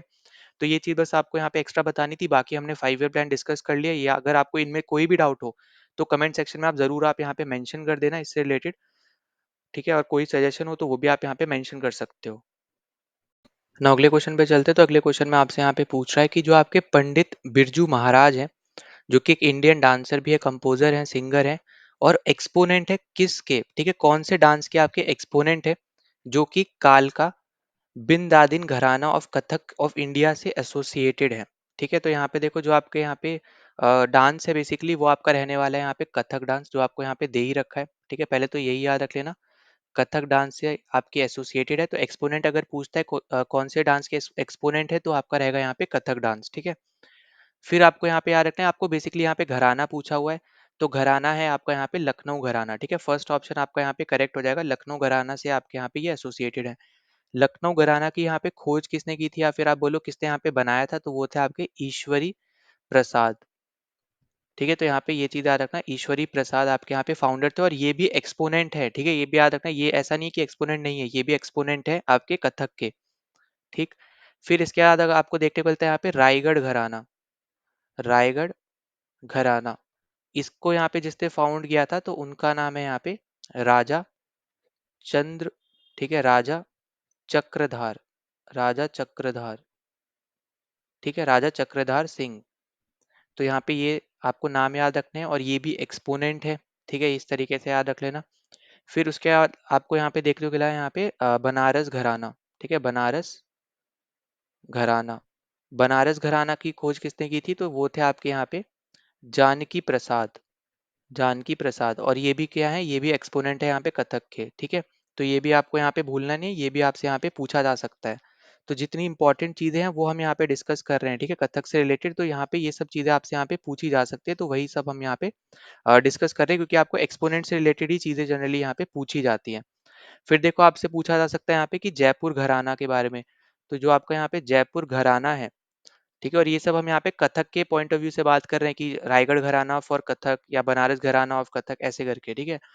तो ये आपका रहेगा यहाँ पे, इनको इसको यहाँ पे खोजा था भानु जी ने, ठीक है, भानु जी महाराज, ठीक है, भानु जी महाराज ने यहाँ पे जो आपका जयपुर घराना है फॉर कथक, इसको खोजा था, ठीक। तो आई होप कि आपको ये घराना के बारे में पता चल गया, किसने किसको खोजा था ये पता चल गया, और ये जिसने खोजा है वो खुद एक कथक के एक्सपोनेंट हैं, ठीक है। तो ये भी पॉइंट नहीं भूलना है। अब देखो इसके अलावा आपको यहाँ पे क्या पूछा जा सकता है, और आपको कौन से एक्सपोनेंट पूछे जा सकते हैं, तो आपको यहाँ पे याद रखने हैं शोभना नारायण, ठीक है, शोभना नारायण। फिर दूसरा आपको यहाँ पे याद रखना है सितारा देवी, सितारा देवी। ये सब तो आपको याद ही रखने हैं, ठीक है? ऐसा नहीं कि सिर्फ ये याद रखने हैं, ये भी याद रखने हैं जो ऑलरेडी मैं आपको बता चुका हूँ। और बिरजू महाराज को तो बिल्कुल नहीं भूलना है, ठीक है? इनको जितने स्टार मार्क करके याद रख लो उतना अच्छा, ठीक। अब उसके बाद आपको यहाँ पे देखने को मिले यहाँ पे लच्छू, ठीक है? लच्छू महाराज, लच्छू महाराज। और इसी तरीके से यहाँ पे एक और नाम है, इनका नाम है यहाँ पे अंचन महाराज, ठीक है? तो यहाँ पे ये सब आपको एटलीस्ट नाम याद रहने चाहिए। इसके अलावा अगर आपसे कोई पूछ ले तो यहाँ पे माया राव, ठीक है, ये याद रख लेना अलग से। पर यहाँ पे ये चार तो एटलीस्ट याद रखने, और जितने शुरू में बताए वो भी याद रखने हैं, ठीक है? फिर इसके अलावा आपके यहाँ पे रहेंगे कुमुदिनी लाखिया, कुमुदिनी लाखिया, ठीक। और एक और इम्पोर्टेंट रह गया, वो है आपका यहाँ पे रोशन कुमारी, ठीक है? रोशन कुमारी। तो एटलीस्ट आपको ये सब आपको यहाँ पे याद रहने चाहिए, इनको तो बिल्कुल यहाँ पे भूलना ही नहीं है, ठीक है? और आपके एक लखनऊ घराना से एक और आपके यहाँ पे डांसर हैं यहाँ पे, जिनके बारे में आपसे पूछा जा सकता है, तो उनका नाम है यहाँ पे शंभू महाराज, ठीक है? शंभू महाराज। तो आपको बस इतने डांसर्स के यहाँ एटलीस्ट आपको नाम पता होना चाहिए, जो आपके बेसिकली एक एक्सपोनेंट है यहाँ पे कथक के, ठीक है? बिरजू महाराज, शंभू महाराज, फिर राजा चंग चक्रधार, फिर आपके यहाँ पे जानकी प्रसाद, फिर भानुजी महाराज, शोभना नारायण, सितारा देवी, लच्छू महाराज, अक्षन महाराज, फिर रोशन कुमारी, माया राव, फिर कुमुदिनी लाखिया और ईश्वरी प्रसाद, ठीक है? बस इतने नाम एटलीस्ट आपको याद हो, और किसने क्या घराना यहाँ पे ढूंढा है ये भी पता होना चाहिए, और कौन सा किससे है, तो ये भी मैंने जैसे आपको बताया, यहाँ पे ये आपका लखनऊ से है, ये भी आपके लखनऊ घराना से है, ठीक है? तो ये जिनके इंपॉर्टेंट है, जो आपसे पूछ सकता है तो वो याद रखना है, और जो जिसने फाउंड किया है उनके बारे में पूछ सकता है कि ये कौन से घराना से हैं, ठीक है, कथक में। तो ये आपको यहाँ पे याद रखना है। अब देखो इस वीडियो में हमने यहाँ पे 10 क्वेश्चन डिस्कस किए, पर आई होप कि आपको समझ में आ रहा होगा कि 10 क्वेश्चन में भी हमने बहुत ज़्यादा फैक्ट्स ऑलरेडी यहाँ पे हमने कवर किए हैं, ठीक है? तो क्योंकि अब ये वीडियो ऑलरेडी यहाँ पे बड़ी हो गई, तो हम लोग यहाँ पे यहीं पे खत्म करते हैं इस वीडियो को। तो अगर आपको पीडीएफ चाहिए होगी तो टेलीग्राम चैनल ज्वाइन कर लेना, ठीक है? टेलीग्राम का लिंक मैंने यहाँ पे डिस्क्रिप्शन में दे रखा है, वहाँ जाके आप ज्वाइन कर सकते हो, वरना टेलीग्राम पे आप ये नाम डाल के सर्च कर लेना, तब भी आपको मिल जाएगा, ठीक। और एकदम फ्री ऑफ कॉस्ट है, तो कोई भी आपको रुपए या पेड सब्सक्रिप्शन लेने की जरूरत नहीं है पीडीएफ के लिए। जो भी मैंने यहाँ पे लिखा है पूरे क्लास में, ये कंप्लीट पीडीएफ आपको टेलीग्राम चैनल पे देखने को मिल जाएगी, ठीक है? साथ ही साथ अगर आपको कोई डाउट होता है, सजेशन होता है, कुछ भी होता है, तो कमेंट सेक्शन में जरूर मेंशन कर देना। और साथ ही साथ अगर आप टेलीग्राम पे भी मेंशन करना चाहो, या फिर आपको कोई डाउट हो, तो वहाँ पे भी आप पूछ सकते हो, ठीक है? ऐसा नहीं कि यहाँ पे पूछोगे, वहाँ पे भी पूछ सकते हो। अगर आप चैनल पे पहली बार आए तो प्लीज सब्सक्राइब कर देना, वीडियो को शेयर कर देना, वीडियो को लाइक कर देना, ताकि ज़्यादा से ज़्यादा लोगों तक पहुँच पाए। और अब हम मिलते हैं अगले वीडियो में। जय हिंद।